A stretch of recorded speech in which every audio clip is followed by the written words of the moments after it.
ਹਿਰਦੈ ਸੇਵਿਆ ਤਿਨ ਹਰ ਆਪ ਮਿਲਾਏ। ਜਿਨ੍ਹਾਂ ਨੇ ਹਿਰਦੇ ਦੇ ਅੰਦਰ ਆਪਣੇ ਦਿਲ ਵਿੱਚ ਪ੍ਰਭੂ ਨੂੰ ਯਾਦ ਕੀਤਾ ਹੈ। ਹਿਰਦੇ ਦਾ ਮਤਲਬ ਸੋਚ ਦੇ ਅੰਦਰ ਪ੍ਰਭੂ ਨੂੰ ਵਸਾਇਆ ਹੈ। ਤਿਨ ਹਰ ਆਪ ਮਿਲਾਏ, ਉਹਨਾਂ ਨੂੰ ਪ੍ਰਭੂ ਆਪਣੇ ਨਾਲ ਮਿਲਾ ਲੈਂਦਾ, ਉਹਨਾਂ ਨੂੰ ਰੱਬ ਆਪਣੇ ਨਾਲ ਮਿਲਾ ਲੈਂਦਾ, ਜਿਹੜੇ ਆਪਣੇ ਦਿਲ ਦੇ ਅੰਦਰ ਪ੍ਰਭੂ ਨੂੰ ਸੇਵਦੇ ਨੇ, ਸਿਮਰਦੇ ਨੇ, ਆਪਣੀ ਯਾਦ ਅੰਦਰ ਵਸਾਉਂਦੇ ਨੇ। ਹੁਣ ਇਹ ਚੀਜ਼ ਸਮਝਣ ਵਾਲੀ ਹੈ। ਇਸ ਦਾ ਭਾਵ ਅਰਥ ਇਹ ਹੈ ਕਿ ਜੋ ਵੀ ਪ੍ਰਭੂ ਦੇ ਗੁਣਾਂ ਨੂੰ ਆਪਣੀ ਸੋਚ ਵਿੱਚ ਵਸਾ ਲੈਂਦਾ ਹੈ, ਰੱਬ ਉਹਨੂੰ ਆਪਣੇ ਨਾਲ ਮਿਲਾ ਲੈਂਦਾ ਹੈ, ਭਾਵ ਕਿ ਉਹ ਰੱਬ ਦਾ ਰੂਪ ਹੀ ਹੋ ਜਾਂਦਾ ਹੈ। ਅਗਲਾ ਬਚਨ ਕਰਦੇ ਨੇ, ਗੁਣ ਕੀ ਸਾਂਝ ਤਿਨ ਸਿਉ ਕਰੀ, ਸਭ ਅਵਗਣ ਸ਼ਬਦ ਜਲਾਏ। ਹੁਣ ਪਹਿਲੀ ਗੱਲ ਤੇ ਜਿਨ੍ਹਾਂ ਨੇ ਪ੍ਰਭੂ ਦੇ ਗੁਣਾਂ ਨੂੰ ਆਪਣੇ ਹਿਰਦੇ ਦੇ ਅੰਦਰ ਵਸਾਇਆ, ਉਹਨਾਂ ਨੂੰ ਰੱਬ ਨੇ ਆਪਣੇ ਨਾਲ ਮਿਲਾ ਲਿਆ, ਉਹ ਰੱਬ ਦਾ ਰੂਪ ਹੋ ਗਏ। ਗੁਣ ਕੀ ਸਾਂਝ ਤਿਨ ਸਿਉ ਕਰੀ, ਜੇ ਕੋਈ ਉਹਨਾਂ ਦੇ ਨਾਲ ਗੁਣਾਂ ਦੀ ਸਾਂਝ ਕਰੇ, ਜਿਨ੍ਹਾਂ ਨੇ ਵੀ ਉਹਨਾਂ ਪੁਰਸ਼ਾਂ ਦੇ ਨਾਲ ਗੁਣਾਂ ਦੀ ਸਾਂਝ ਕੀਤੀ ਹੈ, ਸਭ ਅਵਗਣ ਸ਼ਬਦ ਜਲਾਏ, ਉਹਨਾਂ ਨੇ ਸਾਰੇ ਪਾਪ ਗੁਰੂ ਦੇ ਉਪਦੇਸ਼ ਰਾਹੀਂ ਸਾੜ ਲਏ। ਜਿਨ੍ਹਾਂ ਨੇ ਉਹਨਾਂ ਦੇ ਨਾਲ ਗੁਣਾਂ ਦੀ ਸਾਂਝ ਪਾਈ, ਉਹਨਾਂ ਨੇ ਗੁਰੂ ਉਪਦੇਸ਼ ਰਾਹੀਂ, ਗੁਰੂ ਦੇ ਗਿਆਨ ਰਾਹੀਂ ਆਪਣੇ ਸਾਰੇ ਪਾਪ ਸਾੜ ਲਏ। ਯਾਨੀ ਜੋ ਰੱਬ ਦੇ ਅੰਦਰ ਅਭੇਦ ਹੋ ਗਏ, ਜਿਹੜੇ ਅੱਗੋਂ ਉਹਨਾਂ ਦੇ ਨਾਲ ਗੁਣਾਂ ਦੀ ਸਾਂਝ ਪਾਉਂਦੇ ਨੇ, ਸੰਗਤ ਕਰਦੇ ਨੇ, ਉਸ ਰਾਹ ਤੇ ਚੱਲਦੇ ਨੇ, ਗੁਰੂ ਦੇ ਉਪਦੇਸ਼ ਨੂੰ ਅਪਣਾ ਕੇ ਉਹ ਵੀ ਆਪਣੇ ਪਾਪ ਸਾੜ ਲੈਂਦੇ ਨੇ, ਉਹਨਾਂ ਦੇ ਵੀ ਪਾਪ ਖਤਮ ਹੋ ਜਾਂਦੇ ਨੇ। ਯਾਨੀ ਸਾਡੇ ਅੰਦਰ ਇਹ ਸੰਭਾਵਨਾ ਹੈ ਕਿ ਜੇ ਅਸੀਂ ਵੀ ਗੁਰੂ ਦੇ ਗਿਆਨ ਨੂੰ, ਉਪਦੇਸ਼ ਨੂੰ ਮੰਨ ਕੇ ਗੁਣਾਂ ਦੀ ਸਾਂਝ ਆਪਣੇ ਨਾਲ ਤੇ ਦੂਜਿਆਂ ਦੇ ਨਾਲ ਪਾਈਏ, ਤਾਂ ਸਾਡੇ ਅੰਦਰੋਂ ਵੀ ਪਾਪ ਔਰ ਵਿਕਾਰ ਸੜ ਜਾਣਗੇ, ਖਤਮ ਹੋ ਜਾਣਗੇ। ਔਗਣ ਵਿਕਣ ਪੱਲਰੀ, ਜਿਸ ਦੇਹ ਸੋ ਸੱਚੇ ਪਾਏ। ਔਗਣ ਵਿਕਣ ਪੱਲਰੀ, ਇਸ ਪੰਕਤੀ ਦੇ ਅਰਥ ਕਰਨ ਲੱਗਿਆਂ ਵਿਦਵਾਨ ਪੁਰਸ਼ਾਂ ਦੀ ਵਰਡਿੰਗ ਦੇ ਅੰਦਰ ਥੋੜੀ ਜੀ ਮਤਭੇਦ ਨੇ। ਕਿਸੇ ਨੇ ਅਰਥ ਕੀਤੇ ਨੇ ਕਿ ਜਿਹੜੇ ਔਗਣ ਨੇ ਉਹ ਪਰਾਲੀ ਦੇ ਭਾਵ ਵਿਕ ਜਾਂਦੇ ਨੇ, ਭਾਵ ਕਿ ਸੁਖੈਨ ਹੀ ਖਤਮ ਹੋ ਜਾਂਦੇ ਨੇ, ਤੇ ਇਹ ਗੁਣ ਉਹਨਾਂ ਨੂੰ ਮਿਲਦੇ ਨੇ, ਹੇ ਪ੍ਰਭੂ, ਜਿਨ੍ਹਾਂ ਨੂੰ ਤੂੰ ਦਿੰਦਾ ਹੈ। ਕੁਝ ਵਿਦਵਾਨਾਂ ਨੇ ਅਰਥ ਇਸ ਤਰ੍ਹਾਂ ਕੀਤੇ ਨੇ। ਕੁਝ ਵਿਦਵਾਨ ਇਸ ਦਾ ਅਰਥ ਕਰਦੇ ਨੇ ਔਗਣ ਵਿਕਣ ਪੱਲਰੀ। ਔਗਣ ਵਿਕਣ, ਵਿਕਣ ਦਾ ਮਤਲਬ ਖਤਮ ਹੋ ਜਾਂਦੇ ਨੇ। ਔਗਣ ਦਾ ਮਤਲਬ ਔਗਣ, ਜਦੋਂ ਕਿਸੇ ਦੇ ਅੰਦਰੋਂ ਵਿਕਾਰ ਖਤਮ ਹੁੰਦੇ ਨੇ, ਪੱਲਰੀ, ਤਾਂ ਫਿਰ ਉਹਦਾ ਜਿਹੜਾ ਆਤਮਿਕ ਜੀਵਨ ਹੈ ਪੱਲਰਦਾ ਹੈ, ਪ੍ਰਫੁੱਲਤ ਹੁੰਦਾ ਹੈ। ਇਹ ਅਰਥ ਜ਼ਿਆਦਾ ਠੀਕ ਭਾਸਤ ਹੈ। ਔਗਣ ਵਿਕਣ ਪੱਲਰੀ, ਕਿ ਜਿਨ੍ਹਾਂ ਦੇ ਅਵਗੁਣ ਖਤਮ ਹੋ ਜਾਂਦੇ ਨੇ। ਪੱਲਰੀ ਦਾ ਮਤਲਬ ਉਹ ਪੱਲਰਦੇ ਨੇ, ਜਿਸ ਦੇ ਅੰਦਰ ਭਾਸ਼ਾ ਬੋਲਦੇ ਨੇ ਕਿ ਜ਼ਮੀਨ ਦਾ ਫਸਲ ਬੜੀ ਪੱਲਰੀ ਹੈ, ਭਾਵ ਬੜੀ ਫਲੀ ਹੋਈ ਹੈ, ਚੰਗੀ ਪ੍ਰਫੁੱਲਤ ਹੋਈ ਹੈ। ਤਾਂ ਜਿਹੜੇ ਆਪਣੀ ਜ਼ਿੰਦਗੀ ਚੋਂ ਅਵਗੁਣਾਂ ਨੂੰ ਖਤਮ ਕਰ ਲੈਂਦੇ ਨੇ, ਉਹਨਾਂ ਦੇ ਜੀਵਨ ਦੇ ਅੰਦਰ ਫਿਰ ਗੁਣ ਪੱਲਰਦੇ ਨੇ, ਗੁਣ ਪ੍ਰਫੁੱਲਿਤ ਹੁੰਦੇ ਨੇ, ਉਹਨਾਂ ਦਾ ਆਤਮਿਕ ਜੀਵਨ ਪ੍ਰਫੁੱਲਿਤ ਹੁੰਦਾ ਹੈ, ਉਹਨਾਂ ਦੇ ਅੰਦਰ ਚੜ੍ਹਦੀ ਕਲਾ ਪੈਦਾ ਹੁੰਦੀ ਹੈ। ਤੇ ਗੁਣ ਕਿਹਨਾਂ ਨੂੰ ਮਿਲਦੇ ਨੇ? ਜਿਸ ਦੇਹ ਸੋ ਸੱਚੇ ਪਾਏ। ਹੇ ਪ੍ਰਭੂ, ਜਿਨ੍ਹਾਂ ਨੂੰ ਤੂੰ ਗੁਣ ਦਿੰਦਾ ਹੈ, ਉਹ ਗੁਣ ਤੇਰੇ ਤੋਂ ਪ੍ਰਾਪਤ ਕਰ ਲੈਂਦੇ ਨੇ। ਹੁਣ ਕੀ ਐਸਾ ਹੈ ਕਿ ਰੱਬ ਇੱਕ ਨੂੰ ਗੁਣ ਦਿੰਦਾ ਹੈ ਤੇ ਦੂਜੇ ਨੂੰ ਗੁਣ ਨਹੀਂ ਦਿੰਦਾ? ਐਸਾ ਨਹੀਂ ਹੈ। ਰੱਬ ਸਾਰਿਆਂ ਨੂੰ ਹੀ ਗੁਣ ਦਿੰਦਾ ਹੈ, ਪਰ ਜ਼ਰੂਰਤ ਤੇ ਇਹ ਹੈ ਕਿ ਲੈਣ ਵਾਲਾ ਕੀ ਚਾਹੁੰਦਾ ਹੈ। ਜੇ ਲੈਣ ਵਾਲਾ ਗੁਣ ਚਾਹੇਗਾ ਤਾਂ ਹੀ ਉਹਨੂੰ ਗੁਣ ਮਿਲਣਗੇ ਨਾ। ਰੱਬ ਸਾਡੇ ਸਾਰਿਆਂ ਦੇ ਅੰਦਰ ਹੈ। ਅਸੀਂ ਬਾਰ-ਬਾਰ ਇਹ ਚੀਜ਼ ਗੁਰਬਾਣੀ ਵਿੱਚ ਸਾਨੂੰ ਸਮਝਾਈ ਜਾ ਰਹੀ ਹੈ। ਤੇ ਸਾਡੇ ਅੰਦਰ ਅਵਗੁਣ ਵੀ ਨੇ ਔਰ ਗੁਣ ਵੀ ਨੇ। ਅਸੀਂ ਕੀ ਲੈਣਾ ਚਾਹੁੰਦੇ ਹਾਂ, ਇਹਦੇ ਤੇ ਡਿਪੈਂਡ ਕਰੇਗਾ। ਅਸੀਂ ਕੀ ਲੈਣਾ ਚਾਹੁੰਦੇ ਹਾਂ, ਜੋ ਅਸੀਂ ਚੀਜ਼ ਚਾਹੁੰਦੇ ਹਾਂ, ਸਾਨੂੰ ਉਹੀ ਚੀਜ਼ ਮਿਲ ਜਾਏਗੀ। ਜਿਵੇਂ ਆਪਾਂ ਪਹਿਲੇ ਦਿਨ ਵਿਚਾਰ ਕੀਤੀ ਸੀ ਇੱਕ ਦਿਨ, ਕਿ ਸਾਡਾ ਜੋ ਸਬਕੌਂਸ਼ੀਅਸ ਹੈ, ਜਾਂ ਸਾਡਾ ਹਿਰਦਾ ਹੈ, ਜਾਂ ਸਾਡੀ ਸੋਚ ਹੈ, ਕੋਈ ਵੀ ਸ਼ਬਦ ਵਰਤ ਲਓ, ਉਹ ਜ਼ਮੀਨ ਦੀ ਤਰ੍ਹਾਂ ਹੈ। ਤੇ ਜ਼ਮੀਨ ਦੇ ਅੰਦਰ ਜਿਹੜਾ ਵੀ ਬੀਜ ਬੀਜੋ, ਜ਼ਮੀਨ ਐਤਰਾਜ਼ ਨਹੀਂ ਕਰਦੀ ਕਿ ਮੇਰੇ ਵਿੱਚ ਚੀਜ਼ ਨਾ ਬੀਜੋ, ਕਿ ਮੇਰੇ ਅੰਦਰ ਗੰਨੇ ਨਾ ਬੀਜੋ ਜਾਂ ਨਿੰਮ ਨਾ ਬੀਜੋ। ਜੋ ਵੀ ਬੀਜ ਬੀਜਣਾ ਚਾਹੋ ਤੁਸੀਂ ਬੀਜ ਦਿਓ। ਜ਼ਮੀਨ ਨੇ ਉਹਨੂੰ ਅਸੈਪਟ ਕਰਨਾ ਹੈ ਔਰ ਜ਼ਮੀਨ ਨੇ ਉਹਨੂੰ ਪੈਦਾ ਕਰ ਦੇਣਾ ਹੈ, ਉਹਨੂੰ ਰੁੱਖ ਬਣਾ ਦੇਣਾ ਹੈ, ਉਹਨੂੰ ਫਲ ਲਾ ਦੇਣੇ ਨੇ। ਇਸੇ ਤਰ੍ਹਾਂ ਸਾਡਾ ਸਬਕੌਂਸ਼ੀਅਸ ਮਾਈਂਡ ਹੈ ਜਿਹੜਾ ਸਾਡੇ ਅੰਦਰ ਹੈ। ਤੇ ਇੱਕ ਮਿੰਟ, ਮੈਂ ਇੱਕ ਕਾਲ ਨਿੱਕੀ ਜੀ ਮੈਂ ਉਹ ਅਟੈਂਡ ਕਰ ਲਵਾਂ, ਛੋਟੀ ਜਿਹੀ ਵਿੱਚ ਕਾਲ ਕਿਸੇ ਦੀ ਜ਼ਰੂਰੀ, ਮੈਂ ਤਾਂ ਚਲੋ ਕੱਟੀ ਗਈ। ਔਗਣ ਵਿਕਨ ਪਲਰੀ ਜਿਸ ਦੇ ਸੱਚੇ ਪਾਏ, ਸਾਡੇ ਅੰਦਰ ਅਵਗੁਣ ਵੀ ਨੇ ਔਰ ਗੁਣ ਵੀ ਨੇ। ਤੇ ਸਾਡਾ ਸਬਕੌਂਸ਼ੀਅਸ ਤੇ ਸਾਡੀ ਜੋ ਸੋਚ ਹੈ ਉਹ ਕਿਵੇਂ ਹੈ, ਜ਼ਮੀਨ ਦੀ ਤਰ੍ਹਾਂ। ਜੋ ਵੀ ਤੁਸੀਂ ਬੀਜੋਗੇ ਨਾ ਉਹ ਉਹਨੇ ਪੈਦਾ ਕਰ ਦੇਣੀ। ਜੇ ਨੈਗੇਟਿਵ ਬੀਜ ਬੀਜੋਗੇ ਤੇ ਤੁਹਾਡੇ ਅੰਦਰ ਨੈਗੇਟਿਵਿਟੀ ਪੈਦਾ ਹੋ ਜਾਏਗੀ, ਜੇ ਪੋਜ਼ਿਟਿਵ ਬੀਜੋਗੇ ਤਾਂ ਪੋਜ਼ਿਟਿਵ ਪੈਦਾ ਕਰ ਦੇਵੇਗੀ। ਇਹਨੂੰ ਦੂਜੀ ਮਿਸਾਲ ਨਾਲ ਸਮਝ ਲੈਂਦੇ ਆ। ਜਿਵੇਂ ਦੋ ਘੋੜੇ ਨੇ ਤੁਹਾਡੇ ਕੋਲ, ਜਿਹੜੇ ਘੋੜੇ ਨੂੰ ਜ਼ਿਆਦਾ ਖੁਰਾਕ ਦਿਓਗੇ ਉਹ ਘੋੜਾ ਜਿੱਤੇਗਾ, ਤਾਕਤਵਰ ਹੋਏਗਾ। ਜਿਸ ਘੋੜੇ ਨੂੰ ਖੁਰਾਕ ਨਹੀਂ ਪਾਓਗੇ ਉਹ ਕਮਜ਼ੋਰ ਹੋ ਜਾਏਗਾ। ਕੋਈ ਵੀ ਪਸ਼ੂ ਹੈ, ਉਹਨੂੰ ਤੁਸੀਂ ਖੁਰਾਕ ਜ਼ਿਆਦਾ ਦਿਓਗੇ ਉਹ ਤਾਕਤਵਰ ਹੋਏਗਾ, ਜਿਸ ਨੂੰ ਖੁਰਾਕ ਨਹੀਂ ਦਿਓਗੇ ਉਹ ਕਮਜ਼ੋਰ ਹੋ ਜਾਏਗਾ। ਸਾਡੇ ਅੰਦਰ ਨੈਗੇਟਿਵਿਟੀ ਔਰ ਪੋਜ਼ਿਟਿਵਿਟੀ ਇਹ ਦੋ ਘੋੜਿਆਂ ਦੀ ਤਰ੍ਹਾਂ ਨੇ। ਜਿਸ ਨੂੰ ਜ਼ਿਆਦਾ ਖੁਰਾਕ ਦਿਓਗੇ ਉਹ ਤਾਕਤਵਰ ਹੋ ਜਾਏਗਾ, ਜਿਹਨੂੰ ਖੁਰਾਕ ਨਹੀਂ ਦਿਓਗੇ ਉਹ ਕਮਜ਼ੋਰ ਹੋ ਜਾਏਗਾ। ਆਮ ਬੰਦਾ ਜੋ ਹੈ ਨੈਗੇਟਿਵ ਥਿੰਕਿੰਗ ਨੂੰ ਤਾਕਤ ਜ਼ਿਆਦਾ ਦਿੰਦਾ ਹੈ, ਜ਼ਿਆਦਾ ਸੋਚਦਾ ਹੈ, ਇਸ ਲਈ ਆਮ ਲੋਕ ਨੈਗੇਟਿਵ ਹੋ ਜਾਂਦੇ ਨੇ। ਤੇ ਜੋ ਆਪਣੇ ਅੰਦਰ ਪੋਜ਼ਿਟਿਵਿਟੀ ਦੀ ਖੁਰਾਕ ਪਾਉਂਦੇ ਨੇ ਉਹਨਾਂ ਦਾ ਪੋਜ਼ਿਟਿਵ ਪੱਖ ਮਜ਼ਬੂਤ ਹੋ ਜਾਂਦਾ ਹੈ। ਇਸੇ ਤਰ੍ਹਾਂ ਸਾਡਾ ਹਿਰਦਾ, ਸਾਡੀ ਸੋਚ ਜ਼ਮੀਨ ਦੀ ਤਰ੍ਹਾਂ ਹੈ। ਜੇ ਇਸ ਵਿੱਚ ਨੈਗੇਟਿਵ ਬੀਜ ਬੀਜੋਗੇ ਨੈਗੇਟਿਵ ਪੈਦਾ ਹੋ ਜਾਣਗੇ, ਪੋਜ਼ਿਟਿਵ ਬੀਜੋਗੇ ਪੋਜ਼ਿਟਿਵ ਪੈਦਾ ਹੋ ਜਾਣਗੇ। ਤਾਂ ਗੁਰੂ ਜੀ ਕਹਿੰਦੇ ਨੇ ਔਗਣ ਵਿਕਣ ਪੱਲਰੀ। ਜਦੋਂ ਔਗਣਾਂ ਨੂੰ ਖਤਮ ਕਰੋਗੇ ਤਾਂ ਪੱਲਰੀ ਦਾ ਮਤਲਬ ਤੁਹਾਡਾ ਆਤਮਿਕ ਜੀਵਨ ਪੱਲਰੇਗਾ, ਪ੍ਰਫੁੱਲਤ ਹੋਏਗਾ। ਗੁਣ ਬੀਜੋਗੇ ਗੁਣ ਪ੍ਰਫੁੱਲਤ ਹੋਣਗੇ। ਜਿਸ ਦੇਹ ਸੋ ਸੱਚੇ ਪਾਏ ਤੇ ਮਾਲਕ, ਜਿਸ ਨੂੰ ਤੂੰ ਦਿੰਦਾ ਹੈ ਉਹ ਇਹ ਗੁਣ ਪਾ ਲੈਂਦਾ ਹੈ। ਤਾਂ ਇਸ ਲਈ ਅਸੀਂ ਗੁਣਾਂ ਨੂੰ ਕਰਤੇ ਤੋਂ ਮੰਗਣਾ ਹੈ। ਜੋ ਵੀ ਮੰਗਾਂਗੇ, ਜੋ ਵੀ ਬੀਜਾਂਗੇ ਉਹੀ ਸਾਨੂੰ ਮਿਲ ਜਾਏਗਾ। ਇਸੇ ਨੂੰ ਕਹਿੰਦੇ ਨੇ ਜੋ ਮੰਗੇ ਠਾਕੁਰ ਆਪਣੇ ਤੇ ਸੋਈ ਸੋਈ ਦੇਵੇ। ਜੋ ਅੰਦਰ ਬੀਜੋਗੇ ਉਹੀ ਉੱਗੇਗਾ। ਅਗਲਾ ਵਚਨ ਕਰਦੇ ਨੇ, ਬਲਿਹਾਰੀ ਗੁਰ ਆਪਣੇ ਜਿਨ ਔਗਣ ਮੇਟ ਗੁਣ ਪ੍ਰਗਟੀ ਆਏ।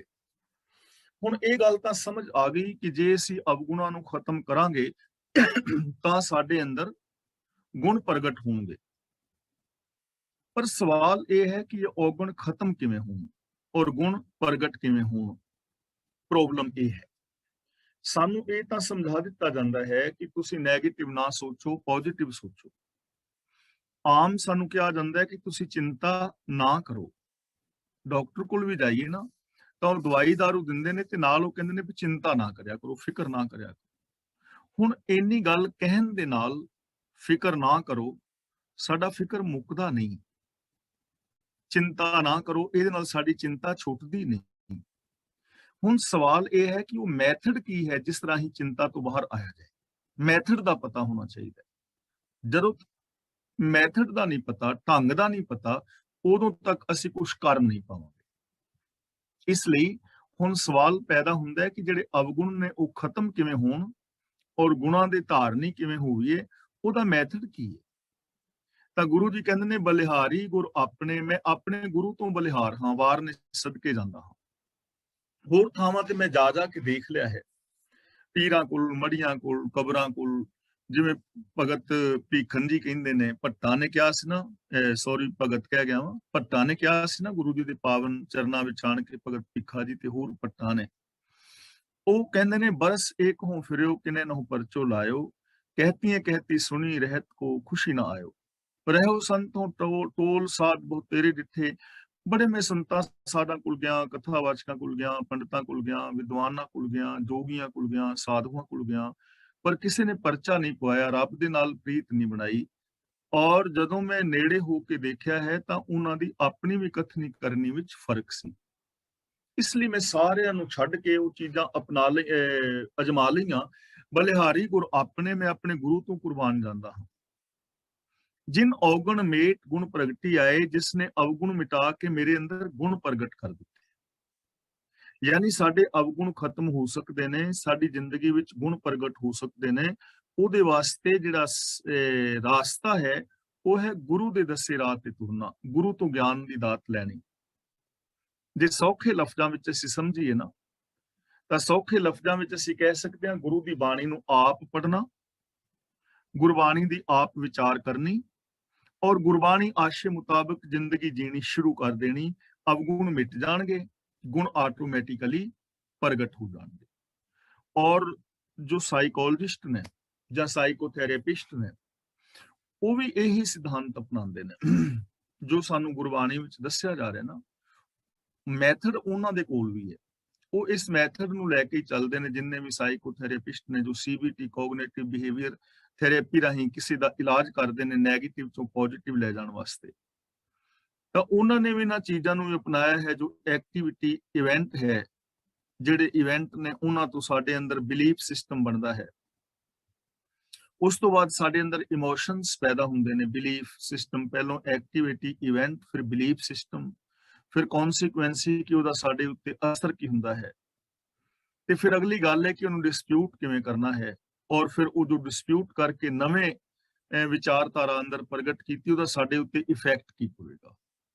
ਤਾਂ ਗੁਰੂ ਸਾਹਿਬ ਜੀ ਕਹਿੰਦੇ ਨੇ ਗੁਰੂ ਦੇ ਦੱਸੇ ਰਾਹ ਤੇ ਚੱਲ ਕੇ ਅਵਗੁਣਾਂ ਨੂੰ ਖਤਮ ਕਰਕੇ ਗੁਣ ਪ੍ਰਗਟ ਕੀਤੇ ਜਾ ਸਕਦੇ ਨੇ। ਮੈਂ ਆਪਣੇ ਗੁਰੂ ਤੋਂ ਕੁਰਬਾਨ ਵਾਰਨੇ ਸਦਕੇ ਹਾਂ। ਤਾਂ ਸਾਡੇ ਕੋਲ ਕਿੰਨਾ ਸੋਹਣਾ ਰਸਤਾ ਹੈ ਕਿ ਅਸੀਂ ਗੁਰਬਾਣੀ ਪੜ੍ਹ ਕੇ, ਗੁਰਬਾਣੀ ਵਿਚਾਰ ਕੇ, ਗੁਰਬਾਣੀ ਮੁਤਾਬਕ ਜ਼ਿੰਦਗੀ ਜੀ ਕੇ ਆਪਣੇ ਜੀਵਨ ਚੋਂ ਅਵਗੁਣਾਂ ਨੂੰ ਖਤਮ ਕਰਕੇ ਗੁਣਾਂ ਦੇ ਧਾਰਨੀ ਹੋ ਸਕਦੇ ਹਾਂ, ਚਿੰਤਾਵਾਂ ਤੋਂ ਮੁਕਤ ਹੋ ਸਕਦੇ ਹਾਂ। ਵੱਡੀ ਵਡਿਆਈ ਵੱਡੇ ਕੀ ਗੁਰਮੁਖ ਆਲਾਏ, ਇਹਨੂੰ ਅਲਾਏ ਨਹੀਂ ਪੜ੍ਹਨਾ, ਆਲਾਏ ਐੜੇ ਦੇ ਨਾਲ ਵੀ ਕਰਨਾ ਹੈ। ਆਲਾਏ, ਅਲਾਏ ਦਾ ਮਤਲਬ ਉਚਾਰਦਾ ਹੈ। ਹੁਣ ਜੋ ਸਤਿਗੁਰ ਦੇ ਸਨਮੁਖ ਹੁੰਦਾ ਹੈ, ਵੱਡੇ ਪ੍ਰਭੂ ਦੀ ਸਿਫਤ ਸਲਾਹ ਕਰਨ ਲੱਗ ਜਾਂਦਾ ਹੈ। ਵੱਡੀ ਵਡਿਆਈ ਵੱਡੇ ਕੀ, ਜੋ ਵੱਡੇ ਦੀਆਂ ਵਡਿਆਈਆਂ ਨੇ, ਗੁਣ ਨੇ। ਗੁਰਮੁਖ ਆਲਾਏ, ਗੁਰਮੁਖ ਦਾ ਮਤਲਬ ਗੁਰੂ ਦੇ ਦੱਸੇ ਰਾਹ ਤੇ ਤੁਰਨ ਵਾਲਾ। ਆਲਾਏ ਦਾ ਮਤਲਬ ਸਿਫਤ ਸਲਾਹ ਕਰਦਾ ਹੈ।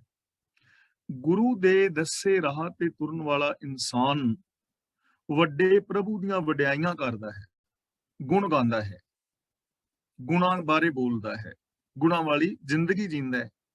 ਤਾਂ ਇਸ ਤਰ੍ਹਾਂ ਜ਼ਿੰਦਗੀ ਜੀਣ ਦੇ ਨਾਲ ਉਹਦੀ ਜ਼ਿੰਦਗੀ ਚੋਂ ਅਵਗੁਣ ਟੋਟਲ ਖਤਮ ਹੋ ਜਾਂਦੇ ਨੇ ਔਰ ਸਾਰੇ ਦੇ ਸਾਰੇ ਗੁਣ ਉਹਦੇ ਅੰਦਰ ਸਮਾ ਜਾਂਦੇ ਨੇ। ਹੁਣ ਇਹ ਕੰਮ ਕੌਣ ਕਰ ਰਿਹਾ ਹੈ? ਜੋ ਗੁਰੂ ਦੇ ਦੱਸੇ ਰਾਹ ਤੇ ਚੱਲਦਾ ਹੈ, ਉਹ ਤਾਂ ਇਹ ਕਾਰਜ ਕਰੇਗਾ, ਉਹ ਐਸੀ ਜ਼ਿੰਦਗੀ ਜੀਵੇਗਾ। ਤੇ ਜਿਹੜਾ ਆਪਣੀ ਮਰਜ਼ੀ ਕਰੇਗਾ ਉਹ ਵਿੱਚ ਵਿਚਾਲੇ ਕਿਤੇ ਮਨਮਤ ਵੀ ਕਰੇਗਾ। ਤੇ ਜੋ ਕਿਸੇ ਬਾਬੇ ਜੋਤਸ਼ੀ ਦੀ ਮਰਜ਼ੀ ਕਰੇਗਾ ਉਹਨੇ ਫਿਰ ਹੋਰ ਕਰਮ ਕਰਨੇ ਨੇ। ਤੇ ਜੋ ਕਿਸੇ ਜੋਤਸ਼ੀ ਬਾਬੇ ਦੇ ਚੱਕਰ ਵਿੱਚ ਹੈ ਜਾਂ ਜੋ ਆਪ ਖੁਦਰਾ ਆਪਣੀ ਮਨ ਦੀ ਮਰਜ਼ੀ ਕਰ ਰਿਹਾ ਹੈ, ਉਹਦੀ ਜ਼ਿੰਦਗੀ ਦੇ ਅੰਦਰ ਇਹ ਗੁਣ ਆਣਗੇ ਨਹੀਂ, ਕਿਉਂਕਿ ਇਸ ਰਾਸਤੇ ਤੇ ਚੱਲ ਹੀ ਨਹੀਂ ਰਿਹਾ। ਇਸ ਲਈ ਜੇ ਸਾਡੇ ਜੀਵਨ ਦੇ ਅੰਦਰ ਕਿਤੇ ਦੁਖਾਂਤ ਹੈ, ਚਿੰਤਾਵਾਂ ਨੇ, ਚੋਰੇ ਕਾੜੇ ਅੰਦੇਸ਼ੇ ਨੇ, ਤਾਂ ਉਹਦਾ ਇੱਕੋ ਇੱਕ ਕਾਰਨ ਹੈ ਕਿ ਸਾਡੇ ਜੀਵਨ ਦੇ ਅੰਦਰ, ਜੀਵਨ ਦੇ ਢੰਗ ਵਿੱਚ ਕਿਤੇ ਗੜਬੜ ਹੈ, ਕਿਤੇ ਕਮੀ ਪੇਸ਼ੀ ਹੈ। ਉਹ ਜੋ ਕਮੀ ਪੇਸ਼ੀ ਹੈ ਉਹਨੂੰ ਅਸੀਂ ਗੁਰਬਾਣੀ ਅਨੁਸਾਰ ਪਰਖ ਸਕਦੇ ਹਾਂ। ਜਿੱਥੇ ਸਾਨੂੰ ਕਮੀ ਪੇਸ਼ੀ ਆਵੇ ਅਸੀਂ ਉਸ ਕਮੀ ਨੂੰ ਦੂਰ ਕਰਕੇ ਗੁਰਬਾਣੀ ਮੁਤਾਬਕ ਜ਼ਿੰਦਗੀ ਜੀ ਕੇ ਆਪਣੇ ਜੀਵਨ ਨੂੰ ਸਫਲ ਕਰਨ ਦੇ ਵਿੱਚ ਕਾਮਯਾਬ ਹੋ ਸਕਦੇ ਹਾਂ। ਸ਼ਲੋਕ ਮਹਿਲਾ ਚੌਥਾ। ਸਤਿਗੁਰ ਵਿੱਚ ਵੱਡੀ ਵਡਿਆਈ, ਸਤਿਗੁਰ ਵਿੱਚ ਵਡਿਆਈ, ਵੱਡੀ ਵਡਿਆਈ ਜੋ ਅਨਦਿਨ ਹਰ ਹਰ ਨਾਮ ਤੇ ਆਵੇ। ਸਤਿਗੁਰ ਵਿੱਚ ਵੱਡੀ ਵਡਿਆਈ, ਸੌਰੀ ਮੈਂ ਗਲਤ ਪੜ ਗਿਆ, ਇੱਥੇ ਮਿਸਪ੍ਰਿੰਟਿੰਗ ਹੈ ਥੋੜੀ। ਸਤਿਗੁਰ ਵਿੱਚ ਵੱਡੀ ਵਡਿਆਈ ਜੋ ਅਨਦਿਨ ਹਰ ਹਰ ਨਾਮ ਤੇ ਆਵੇ। ਵਡਿਆਈ ਦਾ ਮਤਲਬ ਗੁਣ। ਹੁਣ ਗੁਰੂ ਦੇ ਅੰਦਰ ਸਭ ਤੋਂ ਵੱਡਾ ਗੁਣ ਕਿਹੜਾ ਹੈ? ਗੁਰੂ ਦੇ ਅੰਦਰ ਸਭ ਤੋਂ ਵੱਡਾ ਗੁਣ ਕਿਹੜਾ ਹੈ? ਜੋ ਅਨਦਿਨ ਹਰ ਹਰ ਨਾਮ ਤੇ ਆਵੇ। ਹਰ ਹਰ ਦਾ ਮਤਲਬ ਰੱਬ, ਤੇ ਨਾਮ ਦਾ ਮਤਲਬ ਹੁਕਮ, ਤੇ ਆਵੇ ਦਾ ਮਤਲਬ ਧਿਆਨ ਵਿੱਚ ਰੱਖਦਾ ਹੈ। ਗੁਰੂ ਦੇ ਅੰਦਰ ਸਭ ਤੋਂ ਵੱਡੀ ਵਡਿਆਈ ਇਹ ਹੈ ਕਿ ਉਹ ਰੱਬੀ ਹੁਕਮ ਦੇ ਅੰਦਰ ਆਪਣੇ ਧਿਆਨ ਨੂੰ ਲਾਉਂਦਾ ਹੈ, ਜਾਂ ਉਹਦੇ ਧਿਆਨ ਦੇ ਅੰਦਰ ਰੱਬ ਦਾ ਹੁਕਮ ਹੈ। ਉਹਨੂੰ ਇਸ ਚੀਜ਼ ਬਾਰੇ ਪਤਾ ਹੈ ਕਿ ਰੱਬੀ ਹੁਕਮ ਦੇ ਅੰਦਰ ਹੀ ਆ ਸਾਰਾ ਸੰਸਾਰ ਕਾਰ ਕਰ ਰਿਹਾ ਹੈ। ਵਡਿਆਈ ਵੱਡੀ ਇਹ ਹੈ, ਸਭ ਤੋਂ ਮੇਨ ਗੁਣ ਗੁਰੂ ਦਾ। ਜੋ ਅਸੀਂ ਜਪਜੀ ਸਾਹਿਬ ਜੀ ਦੇ ਸ਼ੁਰੂ ਵਿੱਚ ਪੜ੍ਹਿਆ ਹੈ ਨਾ, ਹੁਕਮੀ ਹੋਵਨ ਆਕਾਰ, ਹੁਕਮ ਨਾ ਕਹਿਆ ਜਾਈ, ਹੁਕਮੀ ਹੋਵਨ ਜੀ, ਹੁਕਮ ਮਿਲੇ ਵਡਿਆਈ, हुक्मी उत्तम नीच, हुक्म लिख दुख सुख पाई है। एक ना हुक्मी बख्शीस, एक हुक्मी सदा पुआई है। हुक्मे अंदर सब को, बाहर हुक्म ना कोई।